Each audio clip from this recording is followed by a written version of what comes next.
প্রিয় লিসেনার্স, কথা বাড়াবো না, ঘটনাতে চলে যাব। প্রথম যে ঘটনাটি, এটি শুরু করব আমাদের সাংবাদিক এনামুল হক আবির ভাইয়ের ঘটনা দিয়ে।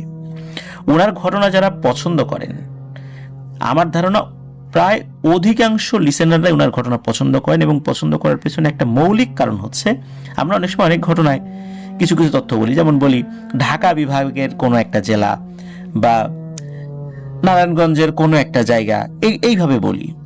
কিন্তু এনামুল হক আবির ভাইয়ের যে ব্যাপারটি, সেটি হচ্ছে যে উনি অনেক তথ্য উপাত্ত দিয়ে আমাদের সামনে উপস্থাপন করেন, এবং প্রায় 98% তথ্যই ওনার দেয়া, বিশেষ করে স্থান সম্পর্কিত, সেগুলো আমরা উপস্থাপন করতে পারি আলহামদুলিল্লাহ। তবে মাঝে মাঝে আমি নিজেই শঙ্কিত হয়ে যাই যে উনি যেভাবে ঘটনা, স্থান এবং ব্যক্তিবর্গের নাম ঠিকানা সহ বর্ণনা দেন, এই বিষয়গুলো উপস্থাপন করতে গেলে মাঝে মাঝে আমি একটু দ্বিধাদ্বন্দ্বে পড়ে যাই, এটা বলবো কি বলবো না। তাহলে বুঝতেই পারছেন যে কতটুকু তথ্য উপাত্ত নিয়ে উনি ঘটনাগুলো আমাদেরকে দিয়ে থাকেন, অনেকদিন পর পর দেন, এই কারণে যে উনি তথ্যগুলো জোগাড় করেন। আর ওনার ঘটনা উক্ত এলাকার যারা আছেন অনেকেই কিন্তু আমাদেরকে ইমেল করে জানিয়েছেন, পোস্ট করে জানিয়েছেন যে হ্যাঁ, ঘটনা সত্য। আমরা এই বিষয়টা জানি, আমরাও আমাদের দাদা দাদি, নানা নানির মুখে, এখনো মুরব্বীদের মুখে এই ঘটনাগুলো শুনি।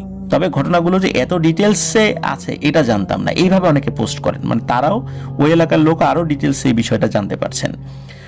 প্রিয় লিসেনার্স, এখন যে ঘটনাটি আপনাদের সাথে শেয়ার করতে যাচ্ছি, এই ঘটনাটি আপনারা শোনার আগে একটু নড়েচড়ে বসতে হবে। কারণ হচ্ছে, আপনারা যখন এটা শুনবেন, শোনার পর মনে হতে পারে শুরুর দিকে যে এ আর কেমন, এটা তো খুব কমনই মনে হচ্ছে। আমার কাছেও কিন্তু মনে হয়েছিল যে এনামুল হক আবির ভাই এরকম একটা মোটামুটি সাধারণ একটা ঘটনা ঈদ স্পেশাল এপিসোডের জন্য দিলেন, আর একটু ভালো হলে ভালো হতো। কিন্তু আমার এই ধারণাটা কেটে যায় যখন আমি ওনার এই ঘটনাটা পড়তে পড়তে কিছুটা অগ্রসর হয়েছি। এরপরে আমার পুরো মনোযোগ ঘটনার মধ্যে ছিল। আপনাদেরও ইনশাল্লাহ পুরো মনোযোগটা থাকবে। এই ঘটনায় ভিন্ন রকম কিছু রয়েছে। চলুন শুরু করি। এই যে ঘটনার যে স্থলটা, এটাও কিন্তু ওই যে শুক্তাগড় যে ইউনিয়ন, ওই শুক্তাগড় ইউনিয়নের শুক্তাগড় গ্রামে। মূলত এটি তো ঝালকাঠির একটা জায়গা। এই শুক্তাগড় গ্রামের শুক্তাগড় হাই স্কুল এবং এর 100 গজ দক্ষিণ পাশে আলী আহমেদ নামে একজন পুলিশ সদস্য, উনি পুলিশের চাকরি করতেন। তো এই আলী আহমেদ এক ভদ্রলোকের বাড়ির সামনের অংশে একটা ঘটনা।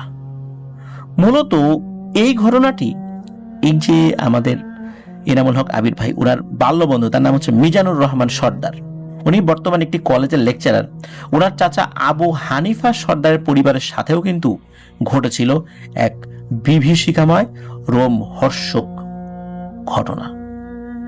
তো চলুন শুরু করি। আলী আহমেদ যিনি পুলিশ সদস্য, তারপর এই যে আবু হানিফা চাচা, কি হয়েছিল আসলে। তো উনি কিন্তু এই যে আমাদের আবির ভাই, উনি শুনেছেন ওনার আম্মু সহ ওনার সেজো আপা, মেজো ভাই, যারা এই শুক্তাগড় হাই স্কুলে এসএসসি 1996 সালের ব্যাচ, ওনাদের মুখে শুনেছেন। এছাড়া গ্রামের মুরব্বীদের মুখে তো বহুবার এই ঘটনা শুনেছেনই।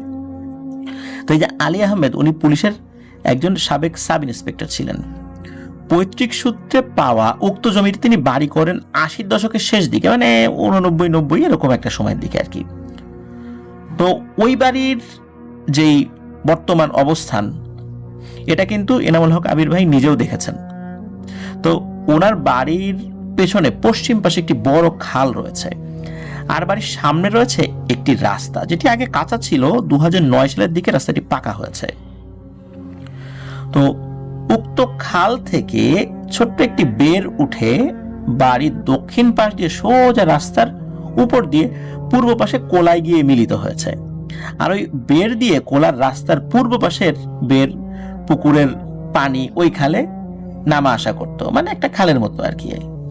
তবে বেরের পূর্ব পাশের অংশে রাস্তার পরে একটি মোটামুটি পুকুরের মতোই ছিল। আর রাস্তার পূর্ব পাশের স্থানটি যে পুকুরের মতো রয়েছে, ওখানে কোলা স্থানীয় শব্দ, পানির মধ্যে একটা জায়গা আর কি, উঁচু জায়গা বা এরকম কিছু একটা বোঝায়। যারা স্থানীয় আছেন তারা বুঝতে পারবেন।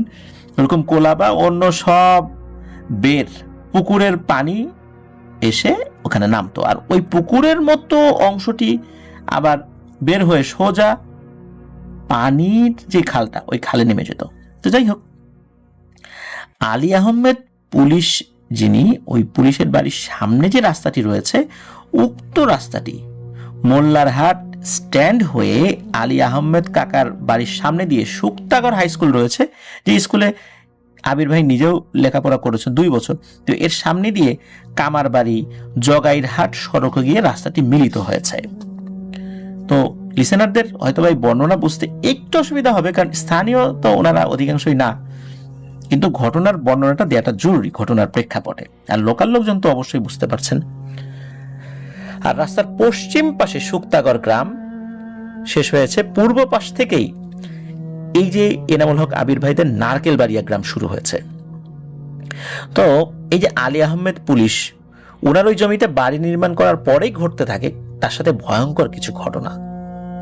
যেমন কাজ করতে গিয়ে অনেক শ্রমিক আহত হওয়া সহ, কাজ করতে গিয়ে কোনো শ্রমিকের হাত পা কেটে প্রচুর রক্তক্ষরণ হওয়ার মতো ঘটনা সহ টুকটাক বিভিন্ন ধরনের ঘটনা ঘটতে থাকে। তবে এই ঘটনাগুলো প্যারানরমাল বলে শুরুর দিকে মনে হয়নি, একদম স্বাভাবিক ঘটনাই মনে হতে পারে, নির্মাণ কাজ করতে গেলে এই ধরনের ঘটনা হতেই পারে। এরপরে ওরা স্বপ্ন যুগে ভয়ঙ্কর দৈত্যাকারের লোমশ শরীরের বিভৎস চেহারার ভয়ঙ্কর কিছু অবয়ব তাকে ওই স্বপ্নের মধ্যে এসে বাড়ি নির্মাণ করার আগে 7টি পাঠা বলি দিয়ে তাদেরকে তৃপ্ত করতে বলে। এরা বলে, আমাদের রক্ত চাই, রক্ত। এভাবে প্রায় তারা স্বপ্নের মধ্যে আসে আর পাঠা বলি দিয়ে রক্ত চেতে থাকে। তবে এত কিছু করার পরও যখন আলী আহমেদ পুলিশ তাদের কথায় সাড়া দেয় না, তখন বলে যে ওই স্বপ্নের মধ্যে এসে, তোকে তো অনেকবার বললাম, দিলি না, এখন আর এখানে বাড়ি নির্মাণ করতে পারবি না।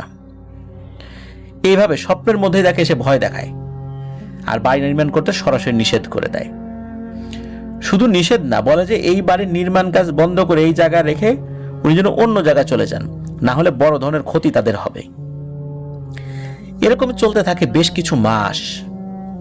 তবে উনি একজন পুলিশ সদস্য, সাহসী মানুষ, আবার খুব আল্লাহওয়ালা একজন মানুষ। এখন পৈতৃক সূত্রে তিনি জমি পেয়েছেন, এই জমি ছেড়ে উনি কোথায় যাবেন? সৎ মানুষ ছিলেন উনি, তো বিশাল সহায় সম্পত্তি করতে পারেন নাই চাকরি করে। পৈতৃক সূত্রে এই জমিতেই তাকে বাড়ি করতে হবে, তার কিছু করার নাই, আর উপায়ও নাই। এই জন্য স্বপ্নেই ওই অবয়বগুলোকে উনি সাফ জানিয়ে দেন, আমি আমার পৈতৃক জমিতে বাড়ি করব, তাতে তোদের সমস্যাটা কি? আমি এখানে বাড়ি করবই, আর আমি যে বাড়ি করছি তোদেরকে আমি কোনো বিরক্ত করছি? তোরা যেমন আছিস সেরকম থাক, তোদের আমি বিরক্ত করছি না। তোরা কেন আগ বাড়িয়ে আমাকে বিরক্ত করতে শুরু করলি? তোদের যদি সমস্যা হয় এখান থেকে ভেগে অন্যত্র চলে যা, আমার যাওয়ার আর কোনো জায়গা নাই, তোদের যাওয়ার জায়গা থাকতে পারে।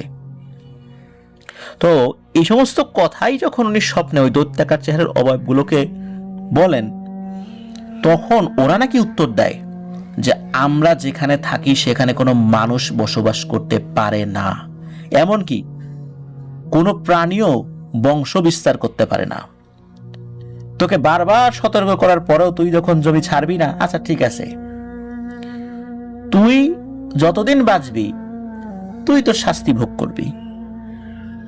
তো এরপর আলী আহমেদ পুলিশের সাথে আর কোনো ঘটনা ঘটে না, বাড়ির নির্মাণ কাজও চলছে ঠিকঠাক মতো, উনিও স্বপ্নে আর কিছু দেখেন না। মানে স্বপ্নে ওই হুমকি দেওয়ার পরেই সবকিছু যেন একদম স্তব্ধ হয়ে যায়। তো ওই যে ওরা কিন্তু বলেছিল যে বংশ বিস্তার করতে পারে না কেউ, দেখা গেল এই আলী আহমেদ পুলিশের ঘরে জন্ম হয় তার 2 জন পুত্র এবং 1 জন কন্যা সন্তানের।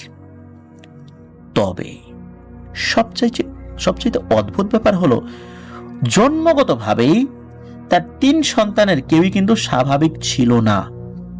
জন্ম থেকেই বড় পুত্র নজরুল এবং কন্যা একেবারে মানসিক প্রতিবন্ধী টাইপের, মানে বিশেষ চাহিদা সম্পন্ন শিশু হিসাবে তারা জন্মগ্রহণ করেন।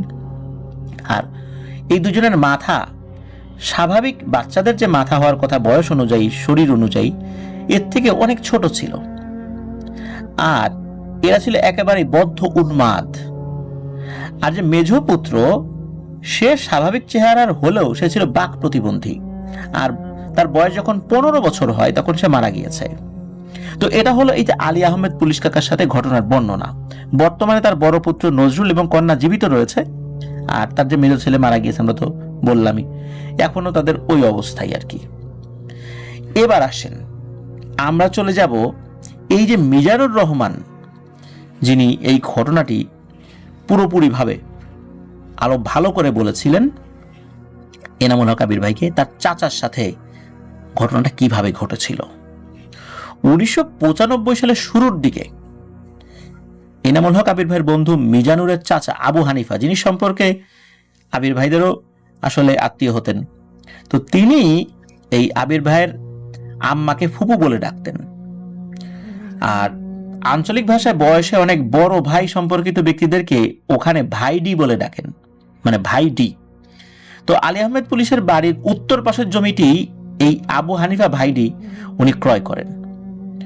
ছোট একটা টিনের ছাপরা ঘর নির্মাণ করে বসবাস শুরু করেন তিনি। আর তার পরিবার তো তার সাথেই ছিল, আর তার পেশা ছিল মূলত পানের ব্যবসা। উনি গরিব হলেও ব্যবসা করে মোটামুটি সচ্ছলভাবে চলছিলেন আর কি, সুখে শান্তিতে ওনার দিন কেটে যাচ্ছিল। তবে উনি ওনার জীবনের সবচেয়ে বড় ভুল করেছিলেন ওই জমিটা ক্রয় করে। তিনি বুঝতে পারেননি কি ভয়ঙ্কর পরিণতি হতে যাচ্ছে তার পরিবারে। ওই সময় তার বেশ কয়েকজন ছেলে মেয়ে ছিল, তারা প্রায় 6 মাস যাবৎ খুব ভালোভাবে বসবাস করতে থাকেন, কোনো প্রকার সমস্যা হচ্ছিল না ওই বাড়িতে। পর্যায়ক্রমে আবু হানিফা ভাইডি এবং তার স্ত্রীর স্বপ্নে বিভিন্ন বয়সী খুব জাঁকজমকপূর্ণ এবং অনেক দামি গহনা ও পোশাক পরিহিত কিছু নারীকে দেখতে পেতেন। এই নারীরা এসে প্রায় তাদের সাথে খুব সুন্দর করে গল্প করতে থাকেন। তবে বিষয়টি স্বপ্ন হলেও তাদের কাছে মনে হতো স্পষ্ট এবং বাস্তব। আর সবচেয়ে অদ্ভুত ব্যাপার হলো এই আবু হানিফা ভাইডি, আমরা চাচাও বলতে পারি তাকে, মানে আবু হানিফা চাচা, অনেকে ভাইডি বললে বুঝতে অসুবিধা হতে পারে। তো এই আবু হানিফা চাচা এবং তার স্ত্রী মানে এই চাচি একই স্বপ্ন দেখতেন, মানে হুবহু সেম স্বপ্ন উনি দেখতেন। ওনার স্বপ্নের মধ্যে ওনার স্ত্রী কি করছিলেন, আবার ওনার স্ত্রীর স্বপ্নের মধ্যে ওনার স্বামী কোন পজিশনে ছিলেন, কি কথা বলছেন, কি করছিলেন, এগুলো পরে দেখা যেত হুবহু মিলে গেছে, মানে একদম বাস্তব সবকিছু, একটু এদিক ওদিক নাই স্বপ্নের মধ্যে। তো ওনারা বিষয়টা নিয়ে আলোচনা করতেন এবং খুব অবাক হতেন যে এরকমটা কেন হচ্ছে। তো এইভাবে চলতে থাকে বেশ কিছুদিন। এভাবে চলতে চলতে এক পর্যায়ে এসব নারীরা তাদেরকে বিভিন্ন প্রলোভন দিতে থাকে স্বপ্নের মধ্যেই। একটা পর্যায়ে তাদের কাছে কিছু চাওয়া শুরু করে, আরো বলে তোমরা অনেক গরিব মানুষ, তোমাদের অনেক অভাব অনটন, তোমাদের সংসারে অনেক কষ্ট, তোমাদের এই কষ্ট দেখে আমাদের ভালো লাগে না, আমরা তোমাদেরকে কিছু দিতে চাই, তবে শর্ত সাপেক্ষে। এছাড়াও তারা আরো বলে তোমাদের তো অনেকগুলো নারকেল আছে, ওখান থেকে তোমাদের একজোড়া নারকেল দাও। এই কথা শোনার পর স্বপ্নের মধ্যে ওনারা চমকে ওঠেন, বিশেষ করে নারকেল চাওয়া শুনে। মুরব্বীরা বলেন যে এই নারকেল চাওয়া নাকি খুবই ভয়ঙ্কর। স্বপ্নের মধ্যে এই ধরনের কোনো অবয়ব যদি কারো কাছে সে নারকেল চায়, এর অর্থ হচ্ছে যে ওই অবয়বগুলোকে তাদের সন্তানকে দিয়ে দেয়া। এটা নাকি মুরব্বীরা বলেন, গ্রামের অনেক মুরব্বীরা এটা বিশ্বাস করেন। তার মানে ওই সন্তানকে ওদেরকে দিয়ে দিতে হবে, ওরা ওটাকে নিয়ে যাবে, মেরে ফেলবে, বলি দিবে, এরকম কিছু। উল্টো ওরা বলে যে এই একজোড়া নারকেল দাও, তাহলে তোমাদেরকে 1 কলস স্বর্ণের মোহর দেব। তো প্রতিনিয়ত স্বপ্নের মধ্যে এই ধরনের প্রলোভন দিতে থাকে। এই ব্যাপারটা কিন্তু পুরোটাই স্বপ্নের মধ্যে হতো। তো এমন চলতে থাকে বেশ কিছুদিন। স্বপ্ন যোগে অনেক কিছু টাকা পয়সা স্বর্ণ ওরা গহনা নিয়েও আসতো, যে এই যে দেবো দেবো, দাও নারকেল দাও। এগুলো কিন্তু সব ছিল নারী রূপী অবয়ব। এক পর্যায়ে রহস্যজনক এক কারণে এক এক করে আবু হানিফা চাচার 3 ছেলে, যাদের বয়স 11 থেকে 15-র ভেতরে, এরা কিন্তু এক এক করে মারা গিয়েছিলেন। স্বপ্নের মধ্যে ওনারা নারকেল দিয়েও ছিলেন আসলে, কারণ স্বপ্ন তো বুঝতে তো পারেন নাই, যতই আতঙ্কিত হোক স্বপ্নের মধ্যে একটা পর্যায়ে প্রলোভনে পড়ে দিয়ে দিয়েছিলেন। এভাবেই তার 3 পুত্র মারা যায়। বিভীষিকাময় পরিস্থিতির শিকার হয়ে তাদের পরিবারের অবস্থা পাগল প্রায়। এলাকাবাসী হতবাক, চারদিকে ছড়িয়ে পড়ে ঘটনা। তখনই এলাকার মানুষ বুঝতে পারে কি ভয়ঙ্কর এই বাড়িটি এবং আশেপাশের জায়গা। আলী আহমেদ পুলিশ, তারপরে এবং আবু হানিফা চাচা মানে আবু হানিফা ভাইডি, ওনার বিষয়ে সকলে জানতে পারেন। তারপর উনি পরবর্তীতে বিভিন্ন মানুষদেরকে বলেন স্বপ্নের মধ্যে এরকম এরকম হয়েছে। তখনই সকলে বলেছিলেন যে সর্বনাশ করেছো কি, কেন নারকেল দিতে গেলা? এখন যাই হোক, বাস্তবে তো দেয় নাই, স্বপ্নের মধ্যেই দিয়েছে। আর স্বপ্নের মধ্যে তো তাদের নিজের পূর্ণ নিয়ন্ত্রণ থাকে না, এই জন্যই দিয়ে ফেলেছে। বাস্তবে দিলে না একটা কথা ছিল, দেখ আল্লাহ চেয়েছেন এভাবেই তাদের সন্তানের মৃত্যু হয়েছে। তো এরপর থেকে আবু হানিফা চাচা ওই বাড়ি ছেড়ে রাজাপুর মেডিকেল মোড় নামক একটা জায়গা রয়েছে, মেডিকেল মোড় এলাকায় বসবাস শুরু করেন। বর্তমানে তিনি ওই মেডিকেল মোড় এলাকায় আগে সেই পানির ব্যবসার সাথেই কিন্তু যুক্ত রয়েছেন। তবে আগের থেকে তার আর্থিক অবস্থা এখন আবার বেশ ভালো। এলাকার মানুষ বলা বলি বলতো তিনি নাকি ওই বাড়িতে কিছু একটা পেয়েছেন, যার জন্য তার আর্থিক অবস্থার এতটা পরিবর্তন। তবে তিনি আসলে কিছু পেয়েছেন কিনা এটা শুধু লোক মুখেই শোনা যায়, বাস্তবে আসলে এর কোনো প্রমাণ পাওয়া যায় না। উনি ব্যবসা বাণিজ্য করেই আগের থেকে কিছুটা ভালো আছেন। অনেক কিছু পেলে তো উনি অনেক ধনী হয়ে যেতেন। মাঝখান থেকে তার 3টা সন্তান পৃথিবীর মায়া ত্যাগ করে চলে গেছে। তার অন্তরে রয়েছে সন্তান শোক। মানুষ তো অনেক কিছুই বলতে পারে, তাই না? বাস্তবতা তো সবসময় একরকম হয় না। তো এই যে আবু হানিফা চাচা আর এই যে আলী আহমেদ পুলিশের বাড়ির সামনের বর্তমান একটা কালভার্ট রয়েছে, এই কালভার্টটি কিন্তু নির্মাণ করা হয়েছিল 2005 সালে। এর আগে এখানে কোলা থেকে পানি নামার জন্য, মানে জলাশয় থেকে পানি নামার জন্য রাস্তার নিচ থেকে বড় একটা সিমেন্টের একটা পাইপ দেওয়া ছিল, যা দিয়ে পানি ওঠানামা করত। তবে যত বড় গাছ দিয়েই হোক আর যত শক্ত করেই পাইলিং দেওয়া হতো না কেন, ওই স্থানটিতে কোনোটাই টিকে থাকতো না। সর্বোচ্চ 7 দিন কি 8 দিনের ব্যবধানে সব ভেঙে একদম বিলীন হয়ে যেত ওই জায়গায়, যার সাক্ষী ওই এলাকার হাজার হাজার মানুষ। তখন এই ভাঙনের স্থানে বড় গাছ দিয়ে কোন রকমের চার দিয়ে ওই এলাকার মানুষ যাতায়াত করত, অনেক আতঙ্কে, যে কোনো সময় নিচে পড়ে যেতে পারে যখন পানির স্রোত বেশি থাকতো বর্ষাকালে। আরো একটা ব্যাপার হলো 24 ঘন্টা ওই ভাঙনের ওখানে ভয়ঙ্কর ঘূর্ণিপাক থাকতো, আর সাথে পানির ভয়ঙ্কর অদ্ভুত রকমের গর্জন থাকতো, যেটা অন্য জায়গায় শোনা যেত না।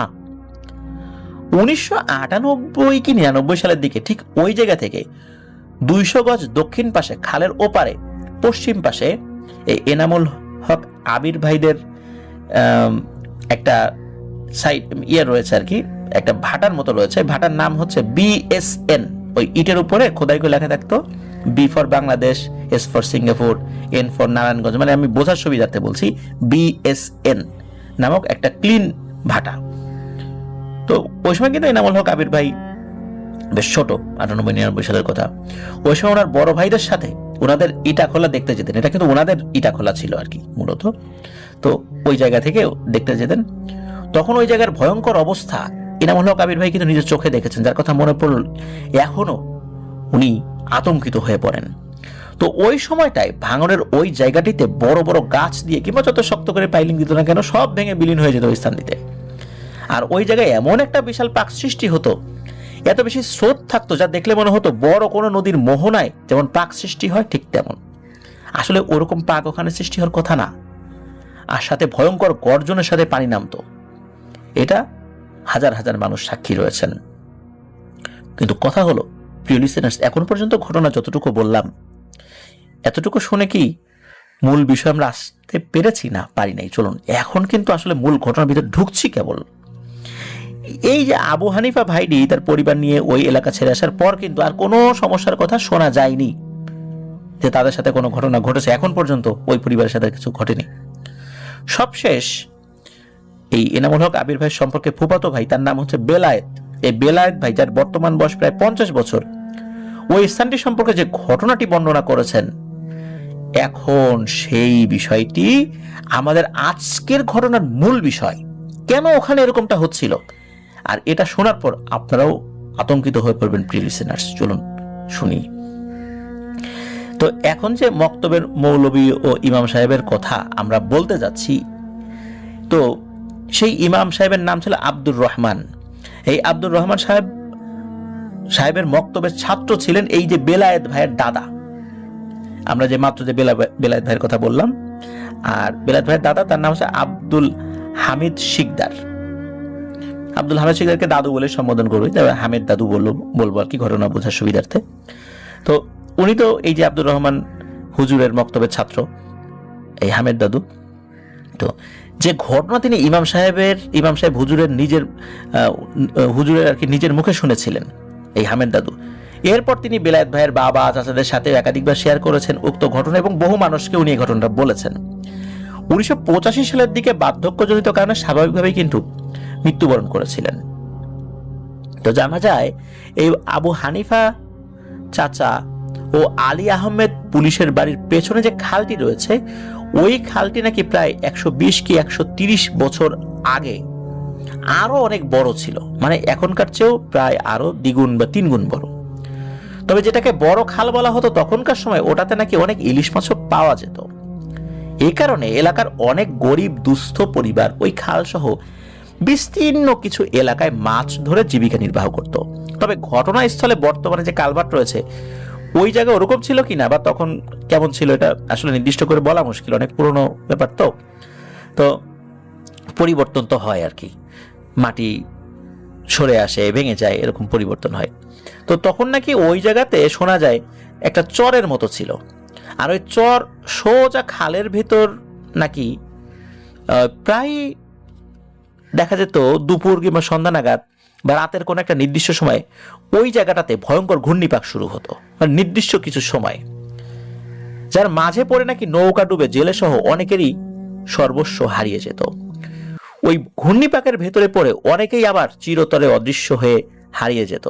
পরবর্তী সময় যাদের আর কেউ কখনো ফেরত তো আসেইনি, তাদের ডেড বডিরও কোনো হদিস পাওয়া যায়নি। আর সবাই খেয়াল করতো এই খালটি সর্বোচ্চ 40 কি 50 ফুট চওড়া হবে। তবে ওখানটায় যে স্রোত বহমান ছিল তা নাকি অনেক বড় নদীতেও এরকম থাকতো না, বা এরকম স্রোত বা এরকম পাক থাকতো না অনেক বড় নদীতে। এই জন্য তখনকার সময় অনেকের কাছেই এই জায়গাটা ভয়ঙ্কর এক আতঙ্কের নাম হয়ে দাঁড়ায়। এছাড়াও প্রতি বছর ওই স্থানকেন্দ্রিক নৌকা ডুবে কেউ না কেউ কিন্তু মারা যেতই। আর ওই স্থানটি নির্দিষ্ট একটা জায়গা কেন্দ্রিক একটা প্রলয়ঙ্কারী ঘূর্ণিঝড় সৃষ্টি হতো, যার কারণে আশেপাশে সব ভেঙে বিলীন হয়ে যেত। ওই ঘূর্ণিপাকের মধ্যেই যা ছিল তা ছিল এক ভয়ঙ্কর রহস্য। কি আসলে রহস্য এটা, কেন এমনটা হতো? প্রতিনিয়ত ভয়ঙ্কর ভয়ঙ্কর সব ঘটনা ঘটতে ঘটতে মানুষের মাঝে এমন এক ভীতিকর অবস্থার সৃষ্টি হয়েছে, তৎকালীন সময়ে ওই সমস্যার সমাধানের জন্য ওই এলাকার অনেকেই নাকি একত্রে মিলিত হয়ে বিভিন্ন হুজুরদের কাছে যেতে থাকেন। তবে এই সমস্যার সমাধানের জন্য কেউই এগিয়ে আসেন না, আর আসার কেউ সাহসও করেন না।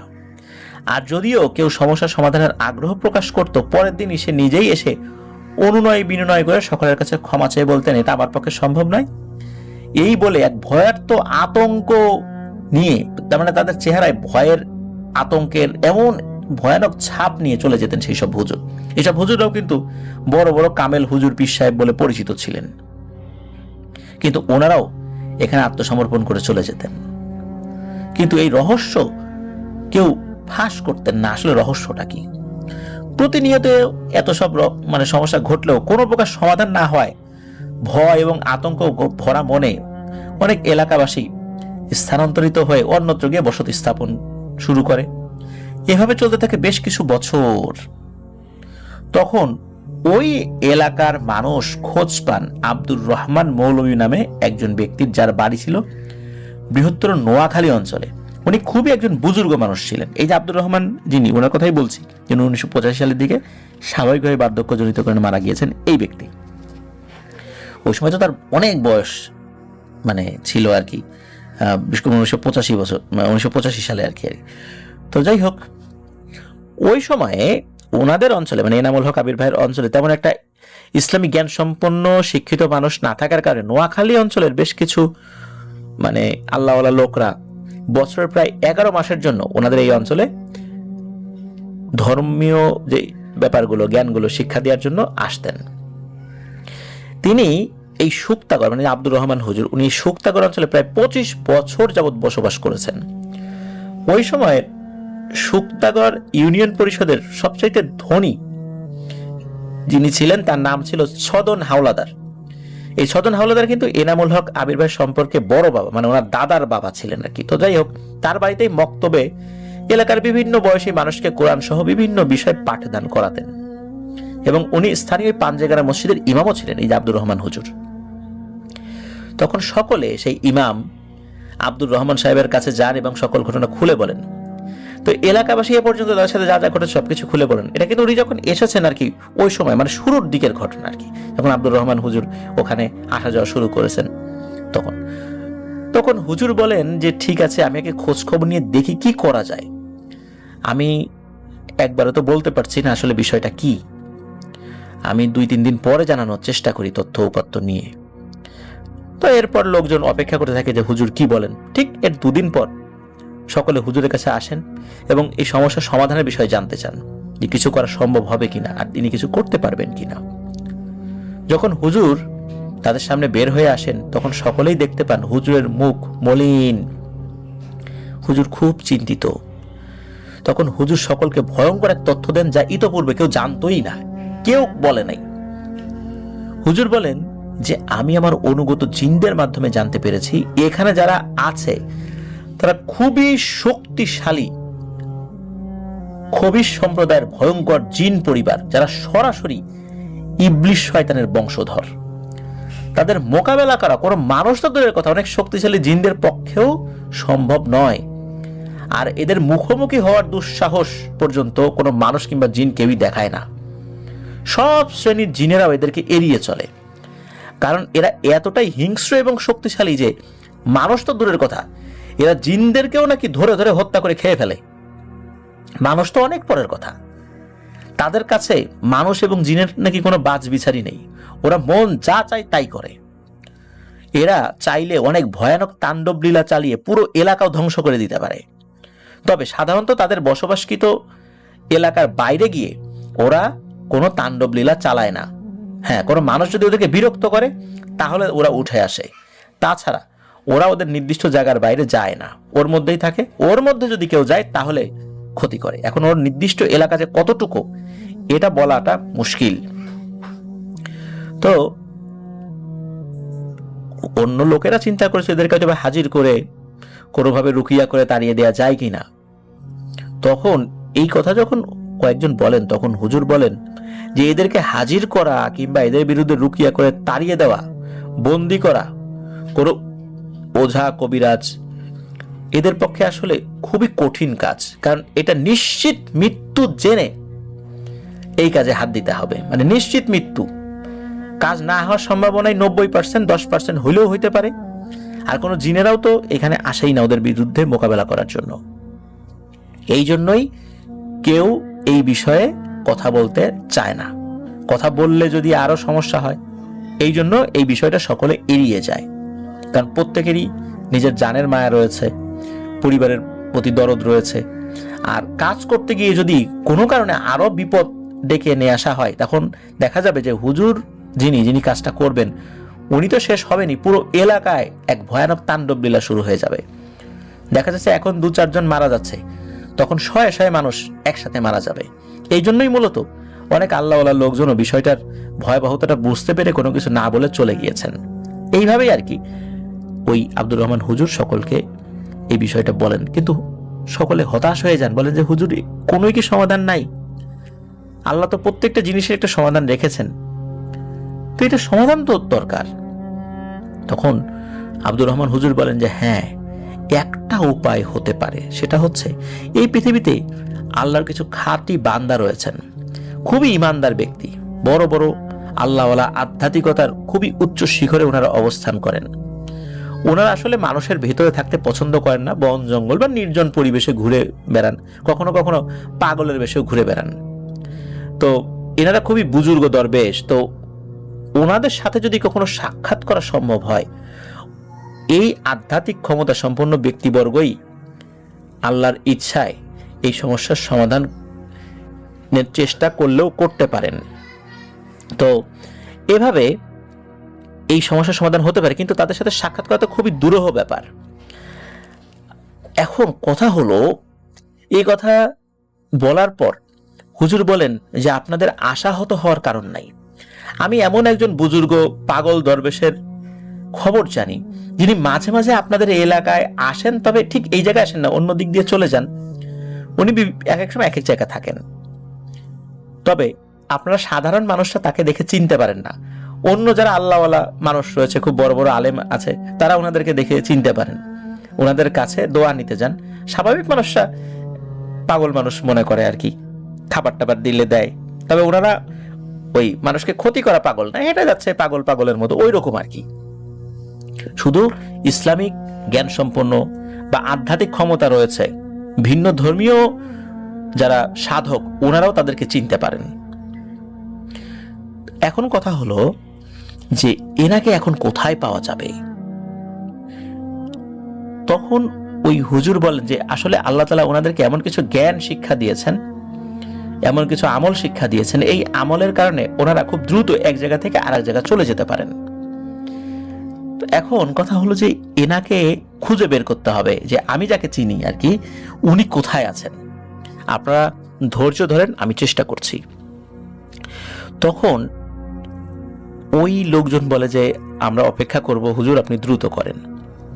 হুজুর এটাও বলেন যে এই টাইপের লোকজন যারা আছেন, এনাদের যে গ্রহণযোগ্যতা জিন এবং ইনসান এদের সকলের কাছে অনেক বেশি। জিনরাও তাদেরকে খুবই সম্মান করে। এনার হাত ধরেই যদি এই সমস্যার সমাধান হয়, যেহেতু উনি এলাকায় মাঝে মাঝে আসেন বলে আমি জানি, এখন আমি চেষ্টা করবো তার সাক্ষাৎ পাওয়ার। এখন উনি কোথায় আছেন, কিভাবে সাক্ষাৎ পাবো আমি ঠিক জানি না। তো যাই হোক, পরবর্তীতে আব্দুর রহমান যিনি এই যে ইমাম সাহেব, উনি ওনার অনুগত কিছু পরহেজগার জিনদেরকে বলেন যে তোমরা যে কোনোভাবেই হোক এই বুজুর্গ ব্যক্তি কোথায় আছে এই তথ্য নাও। তখন জিনেরা বলে আসলে এই বুজুর্গ ব্যক্তি কোথায় আছে এই তথ্য নেয়ার জন্য আরো বড় বুজুর্গ জিনদের কাছে যেতে হবে, কারণ ওই বুজুর্গ জিনেরা আবার ওনাদের কাছে এসে অনেক ধর্মকর্ম শিক্ষা করেন, দোয়া নিয়ে যান। এখন ওনারা সহজে বলতে চান না, তারপরেও আমরা বর্ণনা করব তাদের কাছে গিয়ে। আশা করছি ঘটনার ভয়াবহতাটা আঁচ করতে পেরে ওনারা আমাদেরকে এই তথ্য জানাতে সক্ষম হবেন। তখন ওনার অনুগত আল্লাহওয়ালা জিনেরা এরকম কিছু বুজুর্গ জিনদের সাথে যোগাযোগ করে, যাদেরকে ওনারা চিনতেন। তো ওনারা তো শুরুতে আসলে বলতে কিছুটা অনিচ্ছুক ছিলেন, কারণ বলেন যে ওই বুজুর্গ ব্যক্তির অনুমতি ছাড়া তোমাদেরকে তার ঠিকানা দিব, বিষয়টা যদি উনি নারাজ হন, আগে ওনার কাছে অনুমতি চাই যে এমন কিছু জিনেরা এসে আপনার কাছে কিছু বলতে চায়, বা আপনি কোথায় আছেন আপনার তথ্যটা জানাতে বলে। তখন নাকি ওই বুজুর্গ জিনেরা কিছুটা সময় নেয়। তো সময় নেওয়ার পরে পরবর্তীতে ওই জিনদের কাছে বলে যে হ্যাঁ, তথ্য পাওয়া গেছে, উনি অনুমতি দিয়েছেন তোমাদের যেই আল্লাহওয়ালা ব্যক্তি তোমাদেরকে পাঠিয়েছেন তাকে দেখা করার জন্য, তোমরা তাকে অমুক জায়গায় নিয়ে যাবে। কোন জায়গা এটা আসলে নির্দিষ্ট করে বলা যায়নি আর কি, তবে এতটুকু বলা যায় যে উনি নাকি ওই দরবেশ মানে ওই বুজুর্গ ব্যক্তি পিরোজপুরের সারসিনা অঞ্চলের সন্ধ্যা নদীর কোনো একটা জায়গায় জঙ্গল বেষ্টিত এক নির্জন এলাকায় ছিলেন।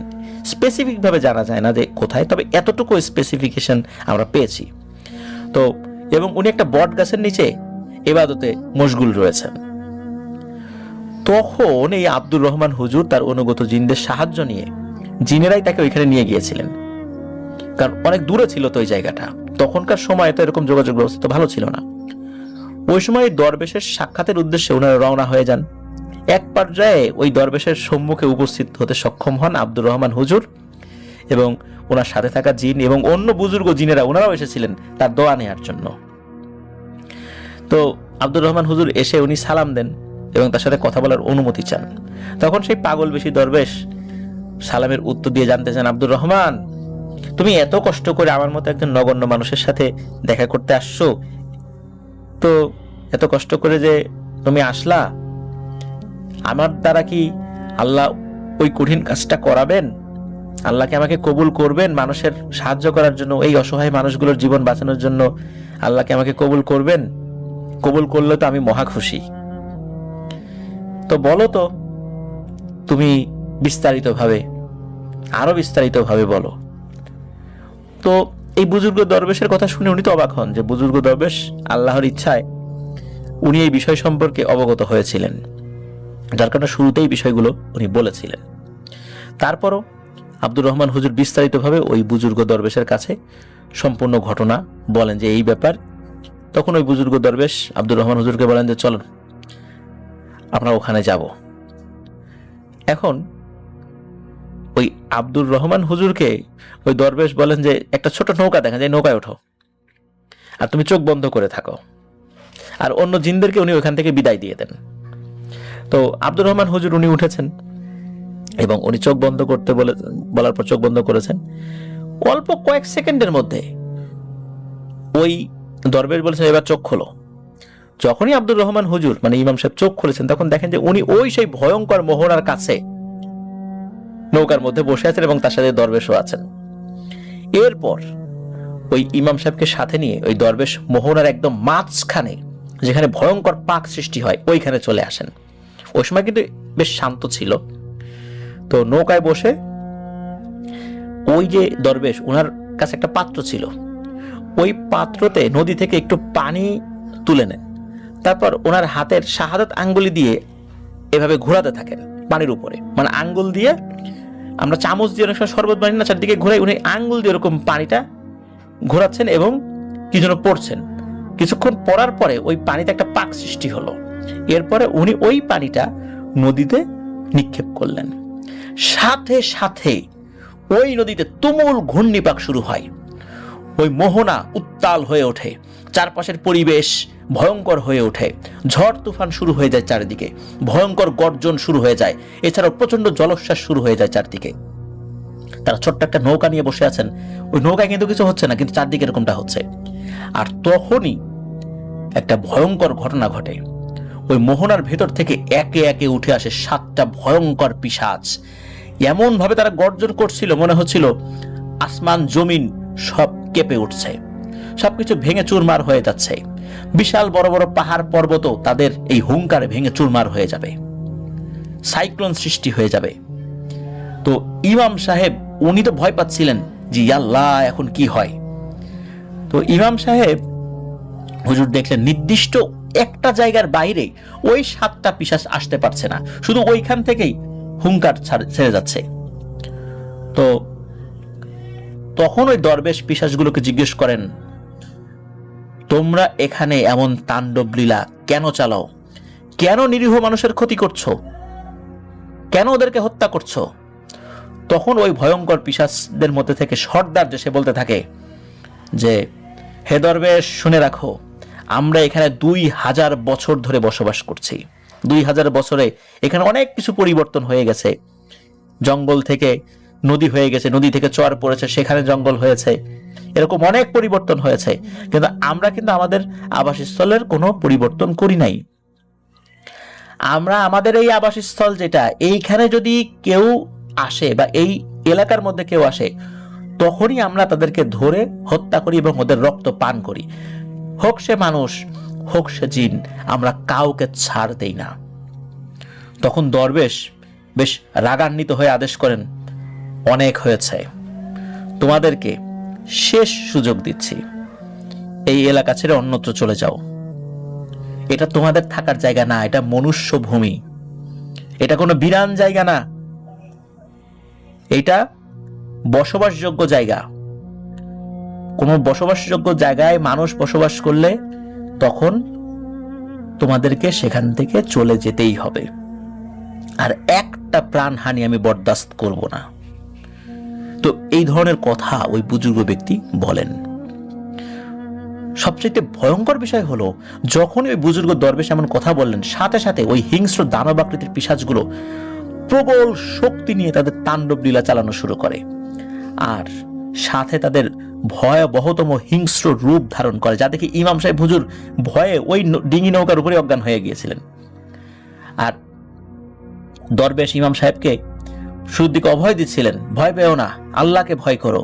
তখন পবিত্র কোরআনের একটি আয়াত পাঠ করেছিলেন, লা তাহজান ইন্নাল্লাহা মা'ানা, ভয় পেও না, নিশ্চয় আল্লাহ আমাদের সাথে আছেন। তো তারপরও ভয়ে উনি কিছুটা সময়ের জন্য অজ্ঞান হয়ে গিয়েছিলেন আর কি। তো আর ওই বুজুর্গ দরবেশ বলেছিলেন যে তুমি আতঙ্কিত হয়েও না, ওরা ওইটুকু জায়গার বাইরে আসতে পারবে না, ওইটুকু জায়গার বাইরে আসার ক্ষমতা এখন আর ওদের নেই। তো ওই সময় ভয়ঙ্কর পিশাচগুলো বলতে থাকে, হে দরবেশ, শুধু তুমি ডেকেছো বলে সাড়া দিয়েছি। এছাড়া অন্য কোনো মানুষ বা জিন যদি আমাদের ডাকার দুঃসাহস দেখাতো, তাহলে এই মুহূর্তেই ওকে হত্যা করে একদম ওকে নিশ্চিহ্ন করে দিতাম, এমন ভাবে নিশ্চিহ্ন করে দিতাম পৃথিবীতে ওর নাম নিশানা এবং ওর দেহের কোনো চিহ্ন থাকতো না। চলে যাও দরবেশ, আমাদেরকে আমাদের মতো থাকতে দাও। তখন ওই দরবেশ শেষবারের মতো আবারও বলেন, আবারও বলছি, এই এলাকা ছাড়বা কিনা বলো, এটা মানুষের জায়গা, তোমাদের জায়গা না। তখন ওই পিশাচগুলো সাফ জানিয়ে দেয় যে তারা এখান থেকে কোথাও যাবে না।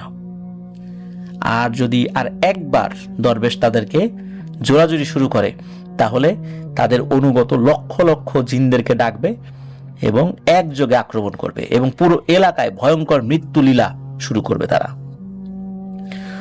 এমন সময় ওই দরবেশ কি করেন, তার হাতে থাকা ওই যে পাত্রটা ছিল, পাত্রর কিন্তু পুরো পানিটা উনি পানিতে ফেলেন নাই, কিছুটা রেখে দিয়েছিলেন, বাকি অল্প একটু পানি ছিল। ওই পানিটুকু ওই মোহনার দিকে, পিশাচগুলোর দিকে ছুঁড়ে মারেন আর বলতে থাকেন, ওহে শয়তানের অনুসারী পিশাচরা, আজ থেকে তোমরা এখানেই বন্দী। এখন থেকে তোমাদের বুকের উপর দিয়ে মানুষ চলাচল করবে। এতদিন যে মৃত্যুলীলা চালিয়েছ, মানুষ কাছে আসলেই তাদেরকে হত্যা করেছ, বহু সংখ্যক জিনদেরকে হত্যা করেছ, এই সমস্ত শহীদ মানুষ এবং জিনদের কসম করে বলছি, তোমাদের বুকের উপর দিয়ে মানুষ চলাচল করবে, তোমরা খালি চেয়ে চেয়ে দেখবে।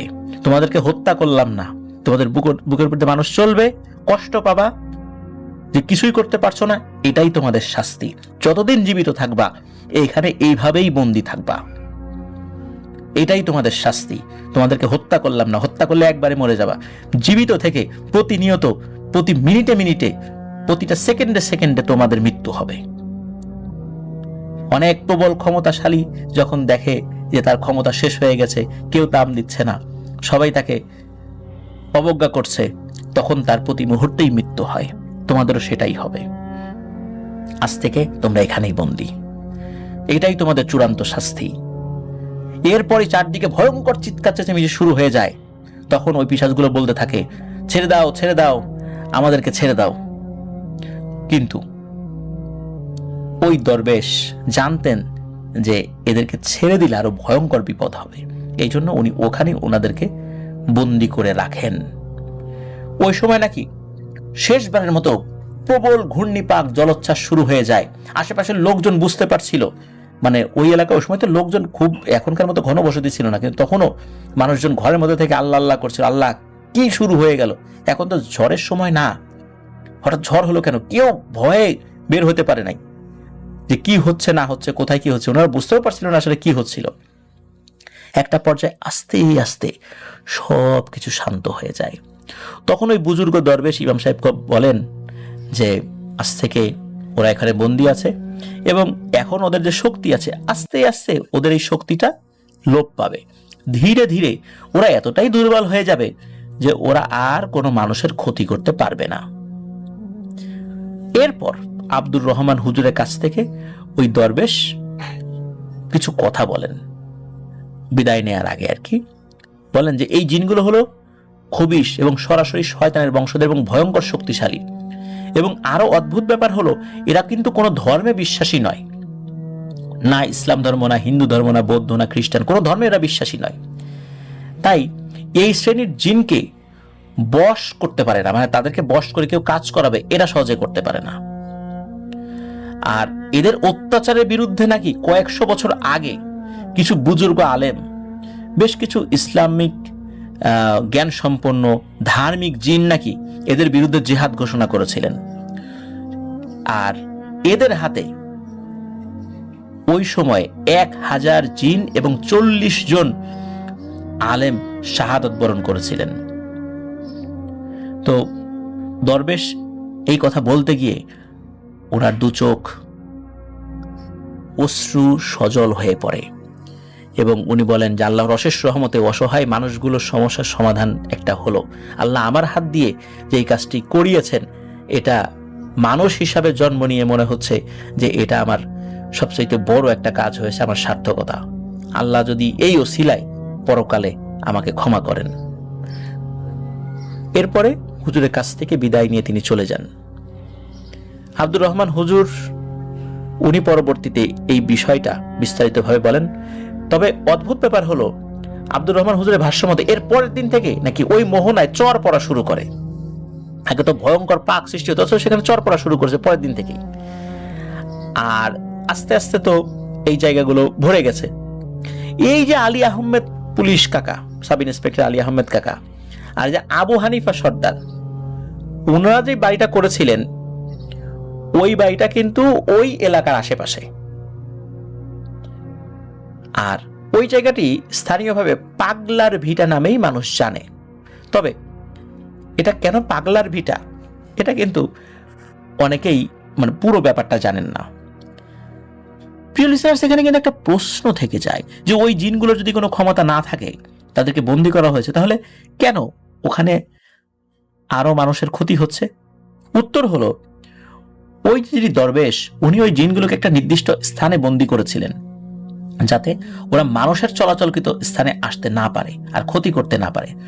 মূল সমস্যা হলো যে স্থানে ওই জিনগুলোকে বন্দী করেছিলেন ওই স্থানটি শত বছর আগে থেকেই স্থলে পরিণত হয়েছে, মানে বহু আগে থেকেই স্থলে পরিণত হয়ে গেছে।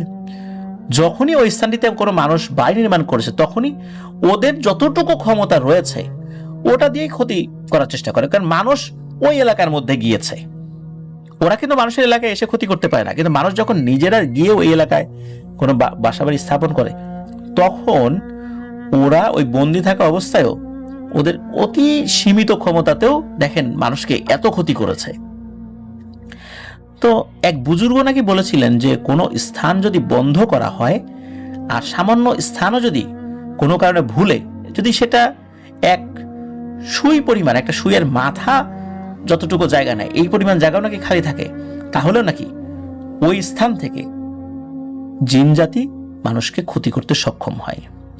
তো ঘটনাস্থলে ভাঙন এনামুল হক আবির ভাই নিজের চোখেও কিন্তু দেখেছেন। 1998-99 সালে কিন্তু ওই যখন উনি ছোট ছিলেন তখনও কিন্তু ভাঙন দেখেছেন। এছাড়া ওনার সেজ আপা, তার নাম হলো শামসুন নাহার আক্তার সালমা, ওনার মেজো ভাই আমিনুল ইসলাম বিদ্যুৎ, ওনারা কিন্তু এই শুক্তাগড় হাই স্কুলে এইচএসসি 1996 সালের ব্যাচ। আর প্রতিনিয়ত ভয়ঙ্কর ভাঙনের উপর চর পড়ে, তারপরে মানে এইভাবেই চলছে আর কি।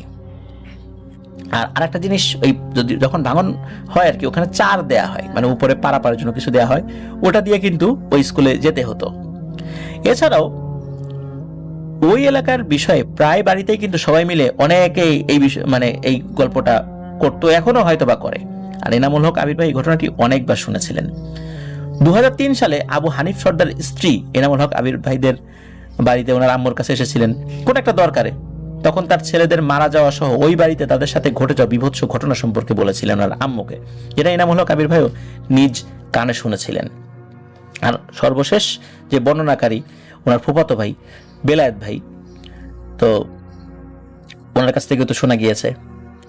তো বেলায়েত ভাইয়ের কাছ থেকে পুরো ঘটনা শুনেছিলেন এই 2024 সালের মে মাসের 17 তারিখে। তো এটি ছিল ঘটনা।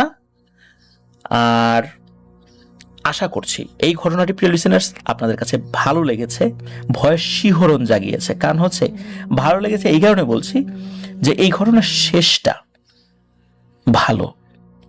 এই দুর্ধর্ষ পিশাচগুলোকে আল্লাহওয়ালা দরবেশ বন্দী করতে সক্ষম হয়েছিলেন আল্লাহর ইচ্ছায়। প্রিয় লিসেনার্স, এই ঘটনার মধ্যে কিন্তু বেশ কয়েকটি ব্যাপার রয়েছে। সেটা হলো, খেয়াল করুন যে এই যে দরবেশরা ওনারা আল্লাহর ধ্যানে নিজেদের জীবনটাকে উৎসর্গ করেছেন, ওনারা আল্লাহর পাগল হয়ে ঘুরে বেড়ান। তো ওনাদেরকে সবাই চিনতে পারে না। এরকম বেশ কিছু ঘটনা শোনা যায়। বিশেষ করে আমি ফুরফুরা শরীফের একজন হুজুরের কাছ থেকে শুনেছিলাম যে ফুরফুরা শরীফের আর একজন খুব বড় বুজুর্গ ব্যক্তি আব্দুল হাই সিদ্দিকী রহমতুল্লাহ আলাই, আবু বকর সিদ্দিকী রহমতুল্লাহ আলাই, ওনাদের সাথে এই ধরনের ঘটনা করেছে যে ওনারা একটা বক্তব্য দিতে গিয়েছেন কোথাও গ্রামে।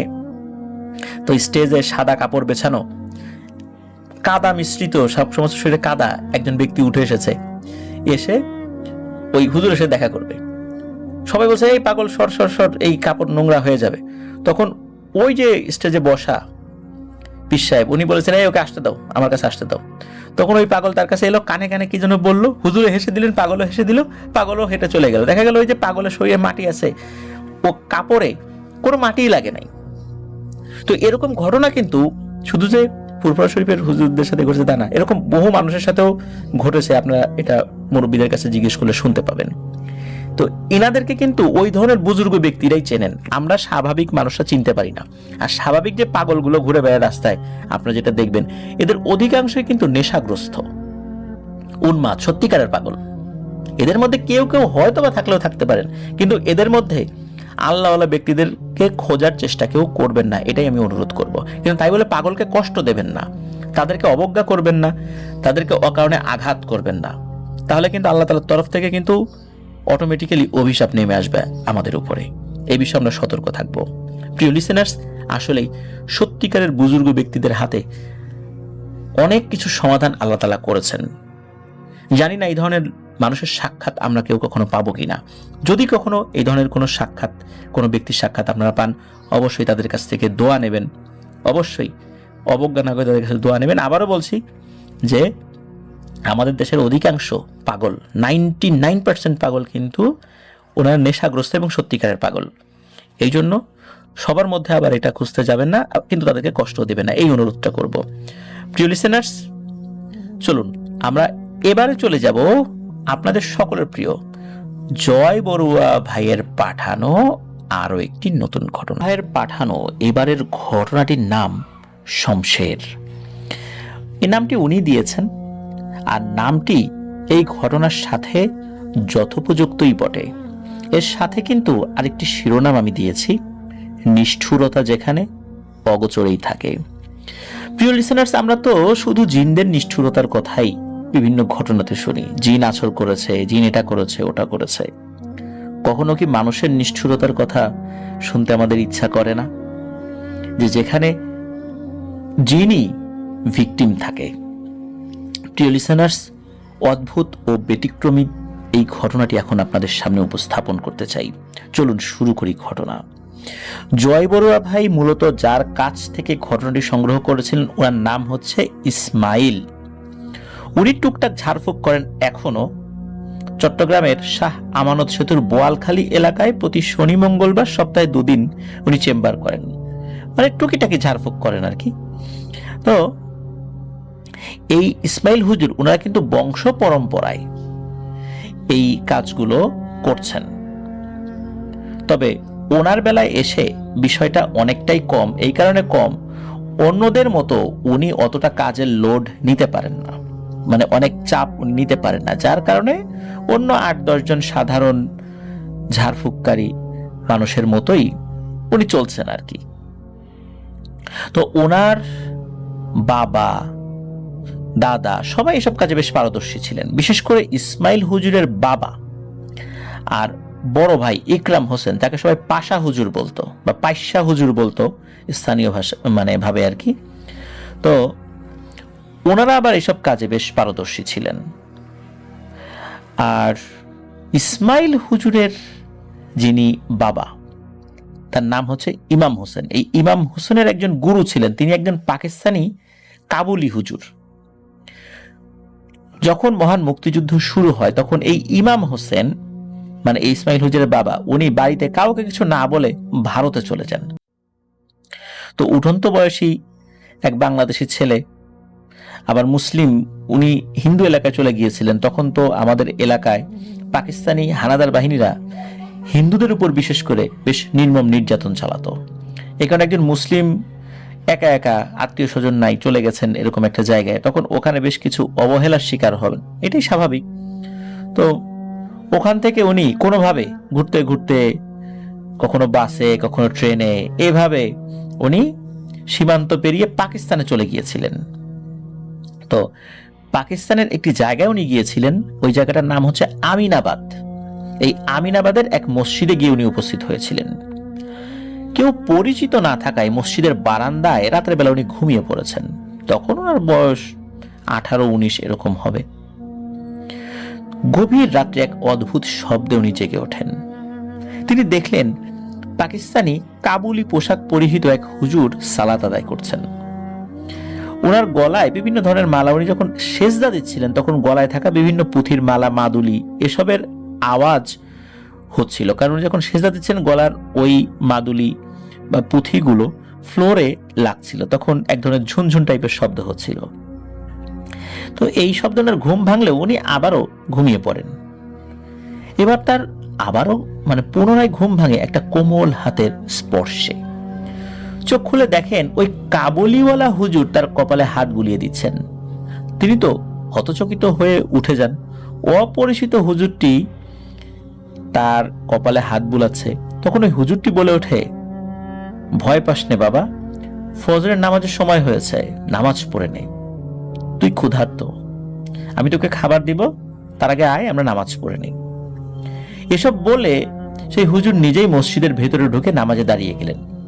ইমাম হোসেন কিছুক্ষণ হতবিহ্বল হয়ে দাঁড়িয়ে পরবর্তীতে ওযু করে নামাজে দাঁড়িয়ে যান।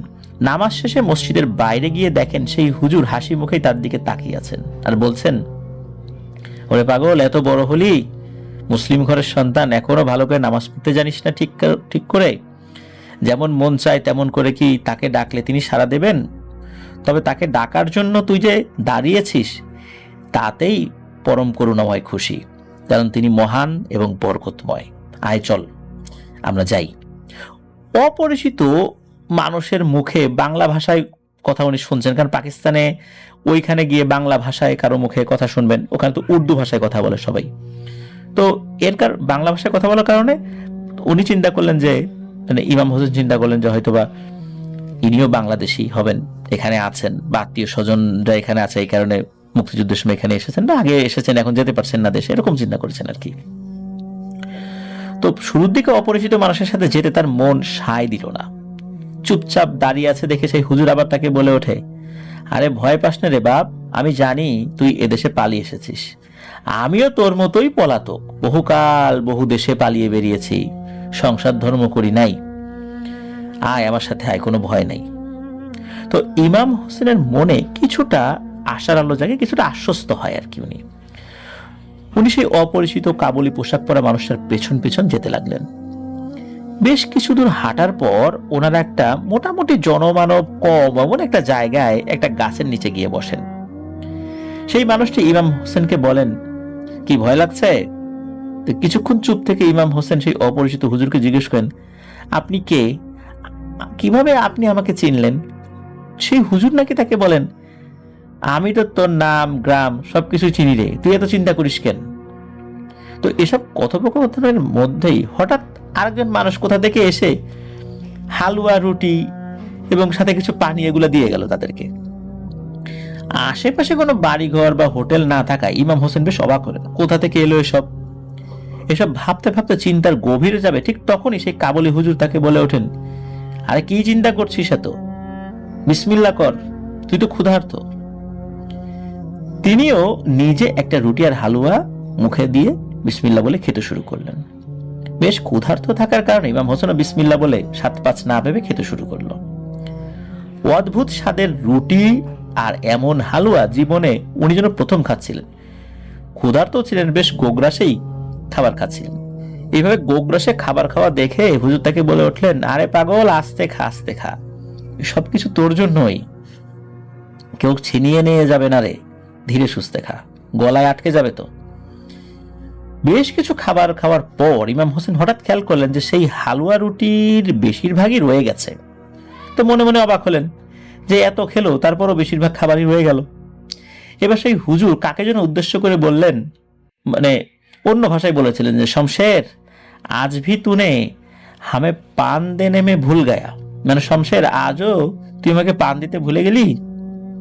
তো ইমাম হোসেন খেয়াল করেন কোথা থেকে ওর বয়সে একটা ছেলে সাদা কাবুলি পোশাক পরায় ছিল, সে এসে হুজুরকে নিঃশব্দে এসে 2 খিলি পান দিয়ে চলে গেল। সে আগন্তুক ছেলের দিকে নজর ছিল ইমাম হোসেনের।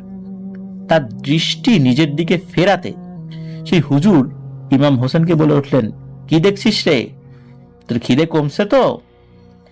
হুজুরের দিকে তাকিয়ে পুনরায় আবার ওই ছেলেটা যেদিকে এসেছিল বা চলে গেল ওইদিকে তাকাতেই দেখে সেই ছেলেটা নেই।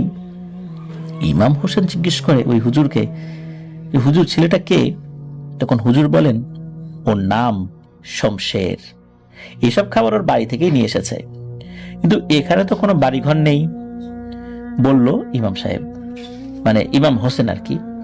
তো হুজুর বেশ উচ্চ স্বরে হেসেই বললেন যে আল্লাহর পৃথিবীতে তোর আর আমার বলে কিছু আছে নাকি রে পাগল, সবকিছুর মালিক তো একজনই, নে ওঠ, হাঁটা শুরু করি। উনি রহস্যময় এই ধরনের একটা উত্তর দিলেন। এরপর দুজনে আবার হাঁটা শুরু করলেন, কোথাও না দাঁড়িয়ে। অচেনা দেশে কোথায় কোথায় যে হেঁটেছে ইমাম হোসেন ওনার পিছু পিছু, কিছুই জানেন না উনি। শুধু জোহরের সালাতের সময় একটা মসজিদে এসে তারা সালাত আদায় করে আবার হাঁটতে শুরু করে। একটা অদ্ভুত বিষয় খেয়াল করে ইমাম হোসেন, ওই যে যিনি হুজুর, উনি কেবল যখন বসেন তখনই কথা বলেন, বাকিটা সময় হাতে তসবিহ নিয়ে আমল করতে থাকেন আর নিশ্চুপ পথ চলতে থাকেন। তবে কেউ সালাম দিলে সুন্দর করে তার সালামের জবাব দেন। কিছুক্ষণ যাওয়ার পরও আবার তারা উপস্থিত হন একটা খোলা মাঠের সামনে। ছায়াযুক্ত একটা স্থান দেখে বসে পড়েন দুজনে।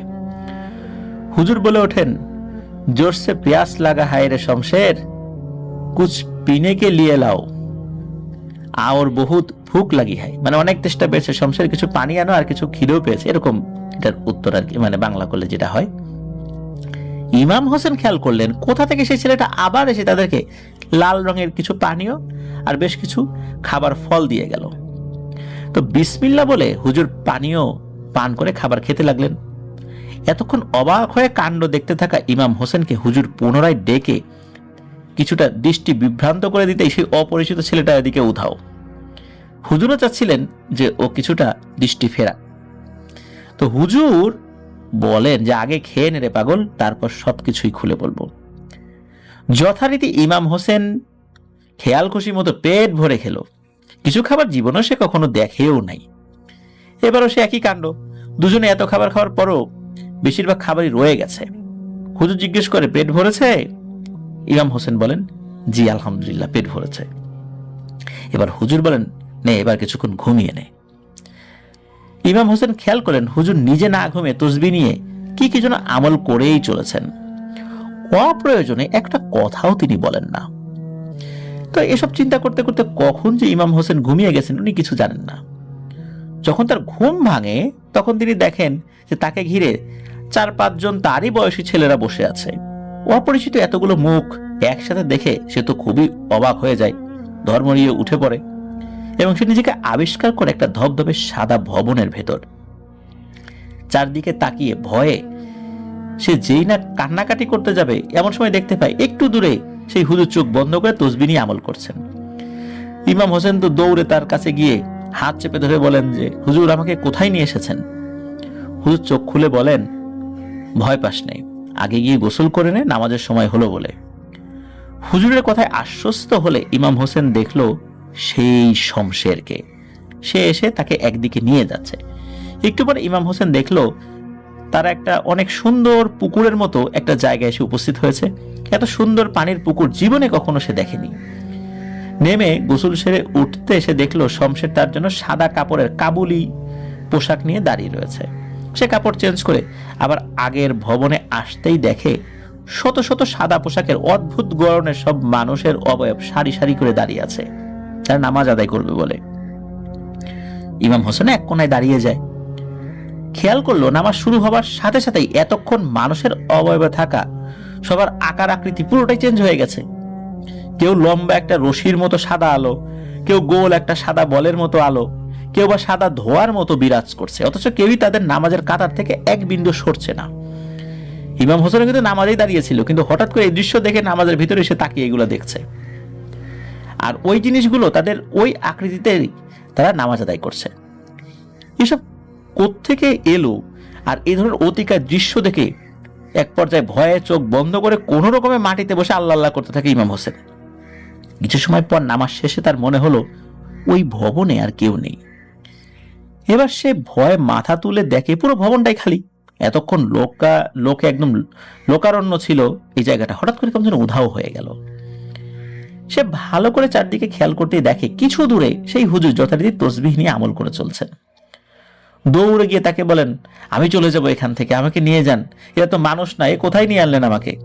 হুজুর বললেন, আরে ভয় পাস না রে পাগল, আল্লাহ আছেন আর আমি তো সাথে আছি, তো এত চিন্তা কিসের, তোকে তো বিপদে ফেলবো না আমি। এবার হুজুর তাকে বিস্তারিত বলেন। হুজুর বলেন যে তার আয়ুষ্কাল শেষ দিকে, মানে উনি একদম মৃত্যুর দিকে চলে গেছেন। হুজুর তার জীবনে বহু আমল আল্লাহর ইচ্ছায় করেছেন, অনেক ভালো ভালো জিনিস সান্নিধ্য পেয়েছেন, কিন্তু এখানে যতগুলো অবয়ব ইমাম হোসেন দেখেছে, সবগুলো অবয়বই বিভিন্ন সময় বিভিন্ন মানুষের কাছে তারা বন্দী ছিল। বিশেষ করে এক শ্রেণীর হুজুর নামধারী মানুষ, যারা 5 ওয়াক্ত নামাজও পড়েন বলে দেখা যায়, বড় বড় দাড়ি রয়েছে, কিন্তু এরা মূলত কুফরি করে এবং জিনদেরকে বাধ্য করে তাদেরকে বিভিন্ন ধরনের কাজ তাদের ইচ্ছার বিরুদ্ধে করাতে। এইভাবে বহু জিনকে উনি দেখেছেন কাজ করতে। তখন ওই জিনদেরকে তিনি ওই সমস্ত দুষ্টু হুজুর তান্ত্রিক কবিরাজের হাত থেকে মুক্ত করেছেন। কখনো দেখেছেন যে কোনো খারাপ কাজ করতে না চাওয়ার কারণে কোনো হুজুর বা তান্ত্রিক কোনো জিনকে বোতলবন্দি করেছেন?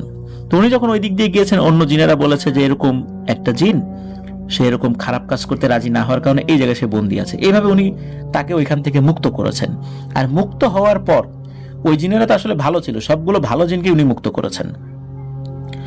তো ওনারা মুক্ত হওয়ার পর এই হুজুরের কাছে সবসময় আসতো। হুজুর কি চায়, যখন যেটা বলবে সেটা মানে তাদের জীবন দিয়ে হলেও এনে দেবে, কিন্তু হুজুর সবসময় কোনো কিছু চাইতো না, উনি শুধু শমশেরকেই বিভিন্ন বিষয় বলতেন আর কি। তো এই যে উনি এতগুলো জিনদেরকে মুক্ত করেছেন, ওই জিনেরা তো তার কাছে আসে, তার কাছে দোয়া চায়, তার সান্নিধ্যে থাকতে চায়, কিন্তু ওনার বয়স হয়ে গেছে, উনি এতগুলো জিনদের সাথে কথা বলার মতো আসলে শারীরিক সক্ষমতা ওনার নেই বলে উনি ইমাম হোসেনকে জানান। আর মূলত যেই জায়গাটাতে উনি ইমাম হোসেনকে নিয়ে এসেছেন, এটা জিনদের রাজ্য, আর শমশের সে একটা জিন। কিন্তু একটা সমস্যা রয়েছে এই শমশেরের, সেটা হলো শমশেরের মা হচ্ছে মনুষ্য জাতির। শমশেরের বাবা ওই শমশেরের মায়ের উপরে, মানে তার উপর আসর করে বা তার সাথে প্রেম হয়, ওই মহিলার গর্ভেই শমশেরের জন্ম হয়। কিন্তু সমস্যা হলো যে শমশেরের যে জন্ম হয়, শমশেরের মাকে কিন্তু এই শমশেরের বাবা উনি মানে যেখানে নিয়ে এসেছিলেন তার পরিবার থেকে দূরে নিয়ে এসেছিলেন। উনি আর কখনোই পরিবারের কাছে ফেরত যেতে পারেন নাই। আর তার মায়ের কি পরিণতি হয়েছে এই বিষয়ে আসলে ওইভাবে জানা যায় না। তবে শমশেরের বাবা একজন ভালো জিন ছিলেন, কিন্তু তার দ্বারা এই ধরনের একটা ঘটনা ঘটায়, একটা পরিবার থেকে একজন মহিলাকে নিয়ে আসা, ওই মহিলাটা পরে মারাও গিয়েছিলেন বলে শোনা যায় আর কি। কিন্তু তার পরিবার কখনোই ওই মহিলার লাশটা আর পায়নি।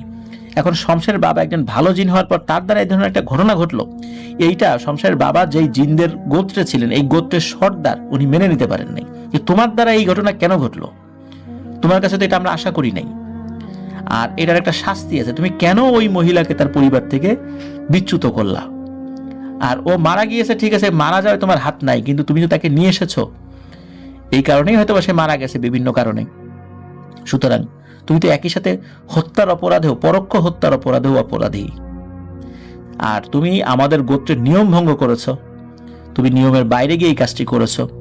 আর তোমার মতো যদি এই কাজ আরো অনেকেও করে ফেলে এই গোত্রে, তাহলে আমরা যে আল্লাহর ইবাদত বন্দেগী করি, আল্লাহ আমাদের উপর নারাজ হবেন যদি তোমাকে শাস্তি না দেই।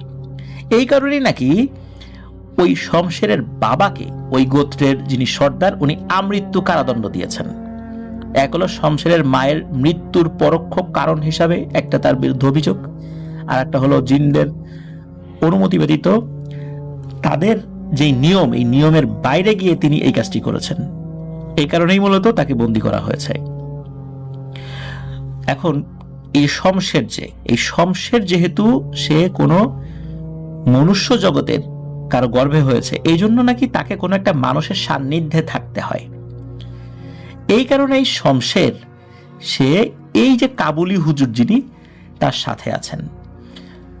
মূলত একজন জিনের অনুরোধেই এই বাচ্চা শমশেরকে তিনি লালন পালন করছেন।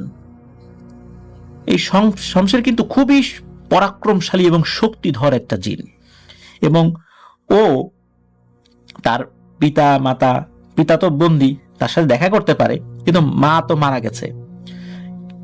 আর ও লেখাপড়া করেছে, ওর যেই এরিয়া সেখানে লেখাপড়া করেছে, সে বহু ভাষা জানে এবং খুবই জ্ঞানী এবং খুব চৌকস একজন যোদ্ধাও বটে, এবং অনেক এলেমের অধিকারী আল্লাহ তাআলার অশেষ রহমতে সে হয়েছে, যার ফলে অনেক শক্তিশালী জিনও নাকি তাকে দেখে ভয় পায়। কিন্তু শমশেরের প্রতি ওদের জিনের গোত্রের কোনো অভিযোগ নাই। শমশের ওদের গোত্রের সবসময় আসা যাওয়া করতে পারে, গোত্রের প্রতি অনুগত।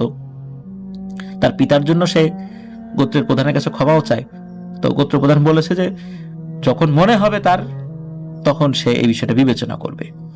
কিন্তু এতটুকুই থেমে গিয়েছে আর কি গোত্র প্রধান। আর শমশের সে তার মতো করেই সে এলেম কালাম শিখেছে, তার গোত্রেও সে শক্তিশালী জিন হিসাবে পরিচিত, কিন্তু তাকে একজন মানুষের সান্নিধ্যে থাকতেই হবে। এই জন্যই মূলত জিনদের অনুরোধেই, অন্য জিনদের অনুরোধে এই কাবুলি হুজুর শমশেরকে তার সাথে রেখেছেন। আর শমশের সে সবসময় এই কাবুলি হুজুরের সান্নিধ্যে চলে আসেন যখনই কাবুলি হুজুর তাকে স্মরণ করেন, আর যেটা চান সেটা শমশের তার সাধ্য অনুযায়ী দেওয়ার চেষ্টা করে। মূলত কাবুলি হুজুর অসুস্থ, এবং উনি বুঝতে পারছিলেন আল্লাহর ইচ্ছায় যে ওনার সময় শেষ হয়ে এসেছে, উনি হয়তোবা আল্লাহর ডাকে সাড়া দিয়ে আল্লাহর দিদারে চলে যাবেন। কিন্তু এই শমশেরকে তো কোনো একটা মানুষের সান্নিধ্যে থাকতে হবে। তো এই কাবুলি হুজুরের ভয় ছিল কোনো খারাপ মানুষের সান্নিধ্যে যদি শমশের চলে যায়, সেই খারাপ মানুষ শমশেরকে দিয়ে জোর করিয়ে কোনো খারাপ কাজ করিয়ে নিতে পারে, যেটা শমশের কখনোই পছন্দ করে না। কিন্তু শমশেরও বাধ্য হবে, কারণ সে একটা মানুষের সান্নিধ্যে থাকতে তার জন্য সেটা জরুরি, মানে থাকতেই হবে তাকে। তো এই ছেলেটাকে মূলত ইমাম হোসেনকে দেখে এই কাবুলি হুজুর পছন্দ করেছিলেন, আর তিনি চান শমশেরকে তার হাতে সোপর্দ করে দিতে। আর তার যেই জিনেরা রয়েছে তারাও যেন তার ইন্তেকালের পরে ভালো কোনো আল্লাহওয়ালা ব্যক্তির সান্নিধ্যে চলে যান। আর তারা যদি চাইলে এই ইমাম হোসেন যিনি এই হুজুর, তার কাছেও থাকতে পারেন, এটা তাদের ইচ্ছা, কোনো জোরাজুরি নেই। তখন ওই কাবুলি হুজুর আরো বলেন যে শমশের কিন্তু কোনো সাধারণ জিন নয়, তাকে দিয়ে তুমি অনেক কাজ করাতে পারবা, সে তার জগতেই থাকবে, শুধু তুমি যখন ডাকবা তখনই সে সাড়া দেবে, আর সে ওই কাজটি করে আবার তার জগতে সে চলেও যাবে। তো এরকম বেশ কিছু তথ্য দেন। আর ওই হুজুর ইমাম হোসেনকে প্রয়োজনীয় সবগুলো আমল শিখিয়ে দেন, আর নিজের দেশে নিজ বাড়িতে চলে যেতে বলেন। এখন হঠাৎ করে এতগুলো কাজের চাপ উনি নিতে পারবেন না, এটা বোধ করেছিলেন যে ওই কাবুলি হুজুর। তখন ইমাম হোসেনকে বলেন যে তুমি পারবা, আস্তে আস্তে এটা করো, আর তুমি এখন খাবার দাবার খেয়ে ঘুমিয়ে পড়ো। তো উনি যখন খাবার দাবার খেয়ে ঘুমিয়ে পড়েছেন, মানে ইমাম হোসেন উনি তো ঘুম ভেঙে দেখেন উনি একটা খোলা মাঠের সামনে বসা। অবাক ব্যাপার। কিন্তু যেই খোলা মাঠে বসেই ওই কাবুলি হুজুর ইমাম হোসেনকে বিভিন্ন বিষয়ে পরামর্শ দিয়েছিলেন, আমল শিখিয়েছিলেন, শমশেরের বিষয়ে বলেছিলেন, সেই খোলা মাঠটাই, কিন্তু আশেপাশে কোনো কিচ্ছু নাই, ওই যে অট্টালিকা নাই, কোনো কিচ্ছু নাই, এত সুন্দর সুন্দর জিনিস কিছুই নেই। তো উনি তো চিন্তা করছেন, মনে হয় উনি ঘুম থেকে উঠেছেন, চারদিকে তাকিয়ে দেখেন সবকিছু ভোজবাজির মতো লাগছিল। উনি এদিক ওদিক ঘুরে বেড়াচ্ছেন, কি ব্যাপার, কোথায় আসলাম, কোথায় গেলাম। তো এই যে একটা দীর্ঘ সময় যে পার হয়ে গেছে, এটার মধ্যে কিন্তু বাংলাদেশ স্বাধীন হয়ে গেছে। তো উনি জানতে পারেন উনি ভারতের একটা জায়গায় রয়েছেন, যেই জায়গাটাতে বাংলাদেশের বর্ডার রয়েছে, অথচ উনি ছিলেন পাকিস্তানি। উনি বাংলাদেশের বর্ডার অনায়াসে পার হন, তখন তো এরকম বর্ডারে কড়াকড়ি ছিল না। বর্ডার পার হয়ে ঘুরতে ঘুরতে ঘুরতে ঘুরতে অনেক সময় নিয়ে একটা সময় উনি ওনার নিজ এলাকায় ফেরত আসেন। তো উনি চিন্তা করেছিলেন যে এই যে পাকিস্তানের হুজুর বা এইসব যা কিছু হয়েছে, এটা মনে হয় স্বপ্নের মধ্যে হয়েছে, আসলে এগুলো শমশের টমশের কিছু না, এটা নিছক স্বপ্ন। তো অনেকদিন পর হঠাৎ দেশে ফিরে যাওয়ার পর এলাকাবাসী ভেবেছিল যে উনি হয়তো পাকিস্তানি হানাদার বাহিনীর হাতে মারা গেছেন। উনি যখন ফেরত আসেন তখন সকলে মনে করছে উনি মনে হয় যুদ্ধে গিয়েছিলেন, উনি মুক্তিযোদ্ধা। পরে উনি বলেন না, উনি মুক্তিযোদ্ধা করেননি, উনি ভারতে পালিয়েছিলেন। তো যাই হোক, পরিবার থেকে তাকে বিয়ে করিয়ে দেয়া হয়। উনি মাছের ব্যবসা আর চাষবাস এগুলো করে জীবন পার করছিলেন, ভালোই চলে যাচ্ছিল। ইতিমধ্যে তার 2 ছেলে এবং 2 মেয়ের জন্ম হয়, মানে 4 সন্তানের জন্ম হয়। এই সুদীর্ঘ সময়ে তিনি তার সাথে ঘটে যাওয়া এই অলৌকিক ঘটনাটা যথারীতি স্বপ্ন মনে করেই কাউকে কোনো কিছু বলেন নাই। আমরা কি স্বপ্নের কথা সবাইকে বলি প্রতিদিন যেই স্বপ্নটা দেখি? তো উনি ওরকমই মনে করেছিলেন। আর ওই যে হুজুর যে আমলগুলো শিখিয়ে দিয়েছিলেন, এই আমলগুলো কখনো উনি করেন নাই, স্বাভাবিকভাবে চলছিলেন, ওইভাবে নামাজ কালামও পড়তেন না। তো ইতিমধ্যে তার ছেলে মেয়েরাও বড় হয়ে যায়। তার সন্তানদের মধ্যে সবচেয়ে ছোট ছিল তার একটা মেয়ে। এক সন্ধ্যায় কি হয়, একটা দুষ্টু জিন এর উপর আসর করে বসে। বিভিন্ন অদ্ভুত উপসর্গ দেখা যায় তার মাঝে। অনেক ঝাড়ফুঁক করিয়েছিলেন বিভিন্ন মানুষদেরকে দিয়ে, বিভিন্ন ওঝা কবিরাজকে দিয়ে, কিন্তু কোনো সমাধান হচ্ছিল না। এদিকে তার বড় মেয়ের জন্য 2-1টা বিয়ের সম্বন্ধ আসলেও এই ছোট মেয়ে পাগল, জিনে ধরা, এই সমস্ত কারণে ওই মেয়ের বড় মেয়ের বিয়ের সম্বন্ধগুলো ভেঙে যাচ্ছিল। এই বিষয়টা নিয়ে খুব মনোকষ্টে ছিলেন ইমাম হোসেন। তো এদিকে তার ছোট মেয়ে, তার পাগলামি তো বেড়ে গিয়েছে এবং বেশ অসুস্থ হয়ে পড়ে, মৃত্যু সজ্জায় চলে যায়, মৃত্যুর আগের শেষ ধাপ বলা চলে, একদম মুমূর্ষ অবস্থা। এমন সময় কি মনে করে ওই যে বহুদিন আগের সেই স্বপ্নের মতো যে ঘটনাটা তার মনে ছিল সেটা কথা মনে পড়ে যায়। উনি মনে মনে সিদ্ধান্ত নেন, শমশেরকে ডাকি তো সেই অনুযায়ী হুজুরের বিভিন্ন আমলের কথা স্মরণ করতে থাকেন। কিন্তু এতদিনে কিন্তু অনেক আমল উনি ভুলেও গিয়েছিলেন। যতদূর মনে পড়ে তার সাহায্যে তিনি ওই রাত্রেই তাহাজ্জুদের নামাজ পড়ে শমশেরকে ডাকতে থাকেন। অনেকক্ষণ ধরে ডাকাডাকি করার পরেও কোনো সারা শব্দ না পেয়ে তিনি হাল ছেড়ে দেন। তিনি ভাবেন যে আসলেই এটা স্বপ্ন ছিল, আসলে এটা বাস্তব ছিল না। এক পর্যায়ে তিনি অঝরে কাঁদতে লাগলেন। ঠিক এমন সময় অদ্ভুত এক আলোর ছটা সামনে আসে আর চলে আসে শমশের। এদিকে সাথে সাথে তার যে ছোট মেয়ে, যার উপর জিনের আসর ছিল, অন্য ঘরে ছিল, সেই ছোট মেয়েটা চিৎকার চেঁচামেচি শুরু করে এবং জোরে জোরে চিৎকার দিয়ে বলতে থাকে, ওরে বাবা গো, ওরে মা গো, এটাকে আমাকে মাফ করে দেন হুজুর, আমি আর কখনো এখানে আসবো না, এই মেয়ের ধারের কাছে আমি থাকবো না, আমাকে মাফ করেন, আমাকে মাফ করেন, আমি চলে গেলাম। এই বলে চিৎকার করতে করতে আবার ওই মেয়েটা নিস্তেজ হয়ে ঘুমিয়ে পড়ে। এদিকে শমশেরকে দেখে ইমাম হোসেন প্রথমে ভড়কে যান। এতদিন পর তো মৃদু হেসে শমশের সালাম দিয়ে জিজ্ঞেস করেন, কেমন আছেন ইমাম সাহেব? তো এত বছর পর আমাকে মনে পড়লো? এতদিনে একবারও ডাকতে পারলেন না আমাকে? আমি তো আপনার সান্নিধ্যেই থাকি সবসময়, কারণ আমাকে অবশ্যই কোনো একটা মানুষের সান্নিধ্যে থাকতে হয়। সেই হুজুর বহুকাল আগেই আল্লাহর ডাকে সাড়া দিয়ে চলে গেছেন। আমি তো সবসময় অপেক্ষায় থাকি কখন আমাকে ডাকবেন, কিন্তু আপনি তো আমাকে ডাকেন না। এদিকে ভয়ে জড়সড় হয়ে ইমাম সাহেব খুবই ভয়ের মধ্যে আছেন, একটা আতঙ্কের মধ্যে, যে কি হচ্ছেটা কি। কিছুটা স্বাভাবিক হয়ে উনি জিজ্ঞেস করলেন, সত্যি কি আপনি শমশের, আমার সান্নিধ্যে থাকা সেই জিন শমশের? জবাব আসলো, জি আমি সেই শমশের। আপনি মনে করেছিলেন যে স্বপ্ন দেখেছেন, আসলে স্বপ্নটা সত্যিই ছিল। তো 7-5 না ভেবে ইমাম হোসেন বলে ওঠেন, আপনি আমার মেয়েটিকে বাঁচান, ওকে জিনে আচর করেছে।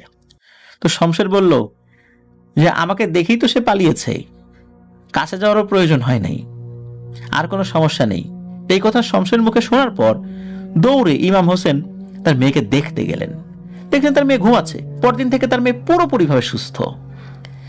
এরপর ইমাম হোসেন সেই অদ্ভুত স্বপ্নের মতো ঘটনাটা তার স্ত্রী সন্তানের কাছে সবিস্তারে প্রকাশ করেন।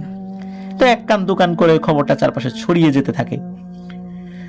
ধীরে ধীরে ইমাম হোসেনকে মানুষ চিনতে পারে একজন কবিরাজ হিসাবে। দূর দূরান্ত থেকে মানুষ আসতে থাকেন তার কাছে, মানুষের জটিল সমস্যার সমাধান দিতে থাকেন তিনি শমশেরের মাধ্যমে। কালক্রমে ইমাম হোসেন বৃদ্ধ হতে থাকে, তার 2 ছেলেকে এসব কাজে হাতিখড়ি দিতে থাকেন। একটা পর্যায়ে তারা এসব কাজ শিখে যান। তবে শমশের কেবল ইমাম হোসেনের ডাকে সাড়া দিতেন, যেহেতু ইমাম হোসেনই তার মালিক। বয়সের ভারে একেবারে শয্যাশায়ী হলে উত্তরাধিকার সূত্রে ইমাম হোসেন তার বড় ছেলে ইকরাম হোসেনকে শমশেরের দায়িত্ব বুঝিয়ে দেন। আর মূলত এই কলুষিত কাহিনীর শুরুটা হয় এখান থেকেই। শমশের কিন্তু দিনে শুধু 2 বার আসতেন, 2 বার 2টো চিকিৎসা করতেন। এটা ছিল তার একটা সীমাবদ্ধতা, এবং এটাই সবসময় সে বলে গিয়েছে যে 2 বার এসে সে এই কাজটা করতে পারবে।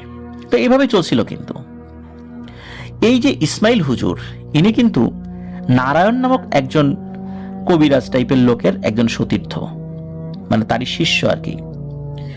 আর এই যে ইসমাইল হুজুরের বড় ভাই হলো ইকরাম হোসেন, যাকে সবাই পাশা হুজুর বা স্থানীয়ভাবে পাইসা হুজুর বলে চেনে। তো বাবা ইমাম হোসেনের কাছে শমশেরের দায়িত্ব পাওয়ার পর বাবার মৃত্যু অবধি কিন্তু সবকিছু ঠিকঠাক চলছিল। সাধারণ মানুষের কেবল উপকার করেই নামমাত্র হাদিয়ার বিনিময়ে চলছিল সেবামূলক কার্যক্রম। কেউ দিলে দিল, না দিলে নাই, চাইতেও না কোনো কিছু। একটা নির্দিষ্ট সময় পরে ইমাম হোসেন ইন্তেকাল করেন। একটা কথা আছে, যা দিয়ে ভালো করা যায় প্রয়োজনীয় ব্যবহারে তা দিয়ে খারাপও করা যায়। সেই কথার আলোকেই কিনা এই ইকরাম হোসেন বা পাইসা হুজুর তিনি বাবার পথে হাঁটলেন না, তিনি হাঁটলেন উল্টো পথে। কালো জাদু আর শিরক এবং কুফুরি কাজের মধ্যে উনি ঢুকে গেলেন। কোন রোগী আসলে উনি অদ্ভুতভাবে একটা পদ্ধতি অবলম্বন করতেন। একটা ছক্কা বা পাশা খেলার মতো তার ভাগ্য নির্ধারণ করতেন যে রোগী সুস্থ হবে কিনা। যদি দেখা যেত সেই রোগী সুস্থ হবে না, দেখা গেল যে তোমার জন্য আমি মনে মনে 5 সংখ্যাটা ধরেছি, ছুড়লাম, তো 5 পরে নাই, পড়েছে 2, তার মানে তোমার সমস্যার সমাধান হবে না, তুমি চলে যাও। তখন সেই রোগী তো কান্নাকাটি করতো, তখন বলতো তোমার হাদিয়া বেশি দিতে হবে। তো এইভাবে সে এই পাশা খেলা বা ছক্কা খেলার মাধ্যমে যেহেতু মানুষের ভাগ্য নির্ধারণ করে হাদিয়া নির্ধারণ করতেন যে তার হাদিয়া কি হবে, এইটা সেইটা, তো এই জন্যই এলাকায় তার নাম হয়ে যায় পাইসা হুজুর বা পাশা হুজুর। হত দরিদ্র যেই লোকেরা সবসময় ওখানে ভিড় জমাতো, অল্প কিছুদিনের মধ্যেই হত দরিদ্র লোকেরা সেই বাড়ির ছায়াও মারাতেন না, কারণ ওখানে তাদের যাওয়া আসলে সাধ্যের মধ্যে ছিল না। শুধু ধনী মানুষরাই তার রোগী ছিলেন, আর ধনী মানুষরা তারা নিজেদের শত্রুকে কুপকাত করার জন্য এই পাশা হুজুরকে ব্যবহার করতে শুরু করলেন। আর পাশা হুজুরও সেটাই চাচ্ছিলেন। এই একরাম হোসেন শমশেরের দিনে কেবল 2টা রোগীর চিকিৎসা দেওয়ার নিয়মটা বন্ধ করেন, এবং শমশের ছিল স্বাধীন, সে ইচ্ছা মতো আসতো, ডাকলে আসতো, চলে যেত, দিনে 2বার আসতো, 2টো রোগী দেখত। শমশেরকে সে তদবিরের মাধ্যমে বন্দী করে ফেলে। এখন শমশেরা তার জগতে ফেরত যেতে পারে না। দিনে রাত্রে ইকরামের ইচ্ছা মতো রোগীর কাজ সে করত, তার অনিচ্ছা সত্ত্বেও, কারণ সে বাধ্য। তাকে দিয়ে জোর করে বিভিন্ন কুফরি কাজ করানো হতো, বিভিন্ন অন্যায় কাজ করানো হতো, মানুষের ক্ষতির কাজ করানো হতো। শুধু তাই না, এই শমশেরকে ইকরাম হোসেন নিজের বডিগার্ড হিসাবে নিয়োগ করে এবং পুরো এলাকায় একটা ত্রাস সৃষ্টি করে এই ইকরাম হোসেন, যেটা শমশের কখনোই চাইতো না। শমশের তার পরিবারের কাছে দেখা করতে যেতে পারতো, তার বউ বাচ্চা ছিল, যদি ইকরাম হোসেন অনুমতি দিত। অনুমতি ছাড়া কোনোভাবেই সে যেতে পারতো না। আর শমশেরকে দিয়ে সে আরো বিভিন্ন জিনদেরকে হাজির করাতো, ওগুলোকেও বন্দি করে ফেলতো। আর এভাবেই সে বিভিন্ন ধরনের খারাপ কাজের মধ্যে ঢুকে যায়। জিন হাজির করিয়া কাজ করা আর বন্দি জিনকে দিয়ে ইচ্ছা মতো কাজ করা কিন্তু অনেক পার্থক্য রয়েছে। আর শমশেরকে দিয়ে তো তার বিভিন্ন ধরনের হীন কর্মগুলো করেই যাচ্ছিল, কিন্তু যার উৎপত্তি আছে তার বিনাশও কিন্তু নিশ্চিত। কুফুরি কালামের কাজে তিনি নাকি এতটাই ব্যস্ত হয়ে পড়েছিলেন, মানে ইকরাম হোসেন, যে বিয়ের পরে নিজের বউকেও তালাক দিতে উনি অবশিষ্ট রাখেননি। একবার নাকি একটা কাজ আসে এই পাশা হুজুরের কাছে, মানে এই ইকরাম হোসেনের কাছে। সেটা হলো একটা জায়গা দখল করতে হবে। এই জায়গাটা নাকি জিনদের ভিটা, এবং ওইখানে ওই জায়গাটা দখল করে বাড়ি করে দিতে হবে। অনেক নামি দামি তান্ত্রিক, কবিরাজ, বৈদ্য পার করে নাকি সেই লোক এসেছে এই পাশা হুজুরের কাছে, মানে ইকরাম হোসেনের কাছে।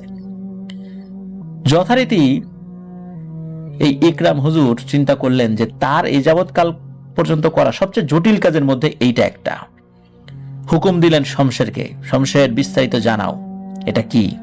বিস্তারিত জেনে শমশের বলল, শমশেরের জীবনের বিনিময়ে হলেও কাজটা করতে পারবে না সে, কেননা এই জায়গায় বহু পুরনো একটা জিনদের আবাসস্থল, বহুকাল ধরেই তাদের অস্তিত্ব, এইখানে তাদের অনেক স্মৃতি রয়েছে, এখানে তাদের পূর্বপুরুষদের কবরও রয়েছে। আর এই কলোনি দখল করতে গেলে ওই গোত্রের সকল জিনকেই নাকি হত্যা করতে হবে, এবং ওই গোত্রের জিনেরা খুবই নিরীহ, শান্ত স্বভাবের। তবে কেউ আক্রমণ করতে আসলে সেটা প্রতিহত করে, কিন্তু পাল্টা আক্রমণ করার জন্য যায় না। আর এখানে অনেক ছোট বড় নিরীহ জিন রয়েছে যারা কোনো সাথে পাচে থাকে না কখনো, কিন্তু যদি আক্রমণ করা হয়, ছোট্ট একটা জিন, যে নিরীহ জিন, সেও যদি জীবিত থাকে, সেও তার শেষ নিঃশ্বাস পর্যন্ত প্রতিপক্ষকে ঘায়েল করার চেষ্টা করবে। সুতরাং প্রত্যেককেই এখানে হত্যা করতে হবে, একজনও জীবিত থাকতে পারবে না। কিন্তু এই কলোনি দখল করতে গিয়ে এতগুলো হত্যাকাণ্ড করানো বা ঘটানো কোনোভাবেই শমশের পক্ষে সম্ভব না। প্রয়োজনে তাকে হত্যা করতে বলে, মানে ইকরাম হোসেনকে বলে যে প্রয়োজন আমাকে হত্যা করে ফেলুন, তারপরেও আমি এই জঘন্য কাজ করতে পারবো না। তখন এই পাশা হুজুর তো নাছরবান্দা, শমশেরকে বিভিন্নভাবে অত্যাচার শুরু করে। কিন্তু যখন বুঝতে পারলো যে শমশেরকে হত্যা করলেও শমশের এই কাজে রাজি হবে না, তখন সে ভিন্ন একটা কাজ সে করে ফেলে। সেটা হলো বিভিন্ন কুফুরি পদ্ধতি অবলম্বন করে অন্য জিনদেরকে দিয়ে তাদেরকেও ধোকায় ফেলেছে যে তোদেরকে ছেড়ে দিব যদি শমশেরের ছেলেকে আমার হাতে দিয়ে যেতে পারিস। কারণ শমশের একটাই ছেলে ছিল। তো ওই জিনেরা মুক্তির লোভে বিভিন্ন কলা কৌশল প্রয়োগ করে। মূলত ওই যুদ্ধ করে ওই শমশেরের ছেলেকে আনা যাবে না, যেহেতু বাবার সঙ্গী হিসাবে ওই জিনদেরকে চিনত। এই কারণেই খুবই সরল বিশ্বাসে শমশেরের ছেলে ওই জিনদের সাথে এসেছিল। আর ওই জিনেরাও বুঝতে পারেনি আসলে যে শমশেরের ছেলেকে নিয়ে এই কবিরাজ আসলে করবেটা কি। ওরা চিন্তা করছে এনে দিলেই তো মুক্তি, কারণ ওদেরকেও কিন্তু বন্দি করে রেখেছিল। ওরা মনে করেছে যে মুক্তি পাবো, কিন্তু দেখা গেল ওই ছেলেটাকে এনে দেওয়ার সাথে সাথে শমশেরের ছেলেকে বন্দি করে ফেলে। এতে করে ওই জিনদের সাথেও সে বিশ্বাসঘাতকতা করে, ওদেরকেও মুক্তি দেয় না, আর শমশেরের ছেলেকেও বন্দি করে। শমশেরের সবচেয়ে দুর্বল জায়গা ছিল কিন্তু এইটা, কারণ শমশেরের মা নাই, মারা গেছে। বাবা তারই গোত্রের কারাগারে বন্দী, তার স্ত্রী আছে, সন্তান আছে, এটা নিয়েই তার পরিবার। সে নিজেও কিন্তু একরকম বন্দী হয়ে আছে। সান্নিধ্যে থাকার বন্দী থাকা এক জিনিস না, এরপরে তার ছেলেকে নিয়ে বন্দী করেছে। আর ওই সময় শমশেরকে বলে তোমার ছেলেকে কিন্তু মেরে ফেলবো যদি ওই ভিটাটা খালি না করো। শেষ পর্যন্ত শমশের রাজি হয়। শমশের সে ওই গোত্রের প্রতিটা জিনকে হত্যা করেছিল। শমশেরের শক্তির সাথে ওরা পেরে উঠতে পারছিল না, কারণ ওরা নিরীহ গোত্রের জিন ছিল, যার কারণে ওই রকম প্রবল ক্ষমতাশালী জিন ওরা না থাকার কারণে বহু সংখ্যক জিন নিহত হয় শমশেরের হাতে। শমশের যখন এই কাজ করছিল, ওর চোখ দিয়ে নাকি অঝোর ধারায় পানি পড়ছিল, কারণ সে বাধ্য হচ্ছিল নিজের সন্তানকে বাঁচানোর জন্য। সারা রাত ওই জায়গার তাণ্ডব চলেছিল, দূর থেকে লোকজন চিৎকার চেঁচামেচি শুনেছিল। সকালবেলা গিয়ে দেখে ওই ভিটার উপর যত গাছ রয়েছে সবগুলো যেন দুমড়ে মুচড়ে ভেঙে গেছে, এরকম অবস্থা ছিল। যাই হোক, এক বিভীষিকাময় হত্যাকাণ্ড চালিয়ে এসে নিজের ছেলের বন্দী দশার অবসান চায় শমশের। কিন্তু কথায় বলে মানুষ খেতে পেলে কিন্তু শুতে চায়, তাই না? ঠিক একইভাবে এই পাশা হুজুর শমশের দুর্বলতাটা কিন্তু ধরে ফেলে যে ওর সবচেয়ে বড় দুর্বলতা ওর ছেলে, সুতরাং এটাকে ছেড়ে দিলে তো ঝামেলা। আর এই দুর্বলতাটাকেই খুব ভালো করে কাজে লাগানোর চেষ্টা করেন এই বদমাশ পাশা হুজুর। এদিকে শমশেরের গোত্রের বাকি জিনের নাকি শমশেরের ছেলেকে ধরে আনা জিনদের বিরুদ্ধে লড়াই ঘোষণা করে যে এত বড় সাহস, শমশেরের ছেলেকে বুঝিয়ে নিয়ে গেছে। কিন্তু ওরা বলে যে আমাদের আসলে করার কিছু ছিল না, আমাদেরকে এইভাবে ধোকা দিয়েছে। একটা পর্যায়ে ওই জিনদেরকে বন্দি করে। তখন কিন্তু ওই জিনেরা শমশের ইকরাম হোসেনের বন্দিদশা থেকে মুক্ত হয়ে ওদের বন্দিদশায় চলে যায়। যে এত বড় সাহস সে কোথায় পেল যে এই শমশের ছেলেকে ধোকা দিয়ে নিয়ে গিয়েছে। তো যাই হোক, এরকম কিন্তু ঘটনা ওইদিকে ঘটছিল। আর এসব যে ঘটছে এটা কিন্তু ইকরাম হোসেন আজ করতে পারে নাই। ইকরাম হোসেন তো তার জঘন্য খেলায় মেতে উঠেছে, যে শমশেরকে সে এমনভাবে বন্দী করেছে যে অন্য কোনো জিন যদি ইকরাম হোসেনকে আক্রমণ করতে আসে, শমশের যেটা যেন তাকে প্রতিহত করতে পারে, মানে বডিগার্ড বানিয়েছে আর কি। কিন্তু একটা সময় কিন্তু সেই ঘটনার অবসান ঘটার দিকেই চলে যায়। একবার কি হয়, একটা রোগী আসে, তার উপর খুব শক্তিশালী একটা জিন আছর করেছে।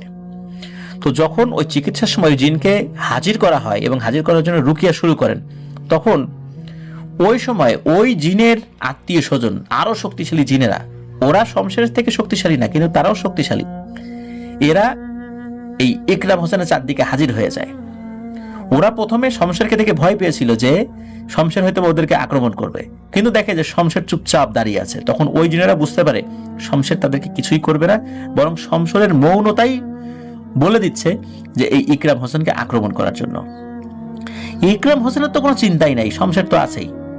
কিন্তু যখন ওই জিনেরা হঠাৎ করে আক্রমণ করে, উপস্থিত অনেকেই দেখেছিল বসে আছে ইকরাম হোসেন, হঠাৎ করে তার নাকে মুখে রক্ত এসে ওইখানেই ছটফট করতে করতে মারা যান। উপস্থিত সবাই মনে করেছেন হয়তো স্ট্রোক করে মারা গেছেন ইকরাম হোসেন, কিন্তু পরবর্তীতে এই যে ইসমাইল হুজুর উনি যখন রুকিয়া করে অন্য জিন হাজির করেন তখন বিস্তারিত বিবরণ পাওয়া যায়। মূলত জিনদের পরামর্শ অনুযায়ী ইসমাইল হুজুর সবকিছু জানতে পারেন এবং জিনেরা বলে দেন যে আপনি শমশেরকে মুক্তি দিয়ে দেন। এইভাবে আপনার ভাই শমশেরকে বন্দি করে রেখেছে, তার ছেলেকে বন্দি করে রেখেছে, শুধু তাই না আরো অনেক ভালো জিনদেরকেও সে বন্দি করে বিভিন্ন কাজ করছে, আপনি মুক্তি দিয়ে দেন। তখন জিনদের পুঙ্খানুপুঙ্খ পরামর্শ ফলো করে এই ইসমাইল হুজুর উনি শমশের সহ অন্যান্য জিনদেরকে মুক্ত করে দেন এবং ওরা ওদের গোত্রে চলে যায়। কিন্তু সমস্যা হয় হলো শমশের যেহেতু অসংখ্য নিরীহ জিনদেরকে হত্যা করেছে, এই কারণে তাকেও একটা শাস্তি দেয়া হয়। সেটা হলো যে তোমার ছেলে তার মায়ের কাছে ফেরত আসবে, মানে শমশের ছেলে তার মায়ের কাছে ফেরত যাবে।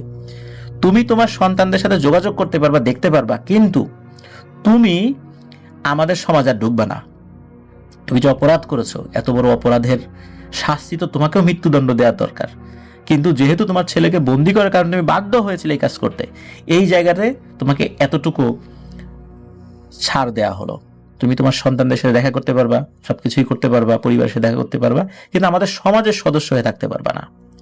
তুমি আমাদের সমাজে ঢুকতে পারবে না, তবে তোমার সন্তানাদিরা তোমার সাথে দেখা করতে পারবে, তোমার স্ত্রী তোমার সাথে দেখা করতে পারবে। তো এটাই হচ্ছে তোমার শাস্তি, এবং তুমি মনুষ্য জগতের মধ্যে সীমাবদ্ধ থাকবা। এখনো শমশের মনুষ্য জগতের মধ্যে সীমাবদ্ধ রয়েছে, তবে তিনি মুক্ত আছেন। তবে তাকে যেহেতু কোনো একটা মানুষের সান্নিধ্যে থাকতে হবে, এই শমশের এখন উনি কোন আল্লাহওয়ালা বুজুর্গ ব্যক্তির সান্নিধ্যে আছেন এটা জানা যায় না। ইসমাইল হুজুর ওনাকে মুক্ত করে দিয়েছিলেন। ইসমাইল হুজুর নাকি মানসিক চাপ নিতে পারেন না, মানে অনেকগুলো কাজ একসাথে করতে পারেন না, মানে কাজের লোড উনি নিতে পারেন না, এটা ওনার একটা সীমাবদ্ধতা। এটা অনেক লোক এরকম থাকে, একসাথে একাধিক কাজ করতে পারেন না, মানসিক চাপ নিলেই অসুস্থ হয়ে পড়েন। ইসমাইল হুজুর ছোটবেলা থেকে এরকম, উনি একটু দুর্বল গোছের। এই কারণে উনি শমশেরকে ওনার কাছে রাখেন নাই। উনি চিন্তা করেছিলেন যে যেই অপকর্ম তার ভাই করেছে, তার দ্বারাও যে কখনো লোভে পড়ে এই কাজ হবে না এটা জানা যায় না। এই জন্য শমশেরকে তার ইচ্ছার উপর ছেড়ে দিয়েছিলেন যে তুমি তোমার যেটা ভালো লাগে, যাকে মনে চায় তুমি তার কাছে চলে যেও, তুমি তার সান্নিধ্যে থেকো, আর পুনরায় কোনো খারাপ কাজের সাথে লিপ্ত হয়েও না, যত কষ্টই হোক না কেন। তো এভাবেই শমশের মুক্তি লাভ করে। আর ইসমাইল হুজুর উনি এই জিনে ধরা রুগী টুগী এই ধরনের এই সমস্যাগুলো উনি ট্রিটমেন্ট করেন না, টুকিটাকি ঝাড়ফুঁক করেন। আর ওনার ঠিকানা তো আমরা শুরুতেই বলে দিয়েছি। তো এখানে একটি বিষয় যে জয় বড়ুয়া ভাই কিন্তু এর আগে একটা মানে আমাদের 7 জিন সংক্রান্ত একটি ঘটনা দিয়েছেন, ওখানে একটা মূল চরিত্রের নাম ইমাম হোসেন, তবে কাকতালীয় ভাবে এটার সাথে মিলে গিয়েছে আর কি। তো প্রিয় লিসেনার্স, দেখুন যে নিষ্ঠুরতা কিন্তু অনেক সময় অগোচরই থেকে যায়। শমশেরকে দিয়ে যে নিষ্ঠুর কাজগুলো করানো হয়েছিল, আসলে শমশেরও যেমন নিষ্ঠুরতা করেছে বাধ্য হয়ে, শমশেরের উপরও কি নিষ্ঠুরতা করা হয়নি? সবসময় জিনেরাই কি মানুষের উপর নিষ্ঠুর আচরণ করে? এই যে কাবুলি হুজুর যিনি অসংখ্য জিনদেরকে মুক্তি দিয়েছিলেন বন্দি দশা থেকে, তাদেরকেও তো বন্দি করেছিল কিছু নামধারী হুজুর বেশি মানুষ, যারা মানুষের সামনে বিশাল আল্লাহওয়ালা বুজুর্গ ব্যক্তি হিসাবে জাহির করে জিনদেরকে বন্দি করে বিভিন্ন কাজ করান, যাতে করে পীর হিসাবে বিভিন্ন বুজুর্গ ব্যক্তি হিসাবে মানুষের দরবারে তার নাম ছড়িয়ে পড়ে। আর মানুষ আসবে, মোটা অঙ্কের টাকা দেবে, হাদিয়া দেবে, বিশাল এক দরবার খুলে বসে আছেন। এরকম অসংখ্য মানুষ কিন্তু সারা পৃথিবীতে ছড়িয়ে ছিটিয়ে আছে, কিন্তু আমরা সাধারণ মানুষ এগুলো বুঝতে পারি না। তো আল্লাহ আমাদেরকে হেফাজত করুন সকল ধরনের ক্ষতি থেকে। শমশের নিশ্চয়ই আছেন, আল্লাহ তাকে জীবিত রেখেছেন। তো আল্লাহ ওনাকেও ভালো রাখুন, ওনার ভুল ত্রুটিগুলো ক্ষমা করুন। প্রিয় লিসেনার্স, ধন্যবাদ জানাচ্ছি আপনাদের মাধ্যমে জয় বড়ুয়া ভাইকেও আমার তরফ থেকেও ধন্যবাদ, এমন একটি ঘটনা আমাদেরকে উপহার দেওয়ার জন্য। প্রিয় লিসেনার্স, আশা করছি এই ঘটনাটি আপনাদের এক অন্য জগতে নিয়ে গিয়েছিল। আমি জানি না কতটুকু আমি সুন্দর করে বলতে পেরেছি।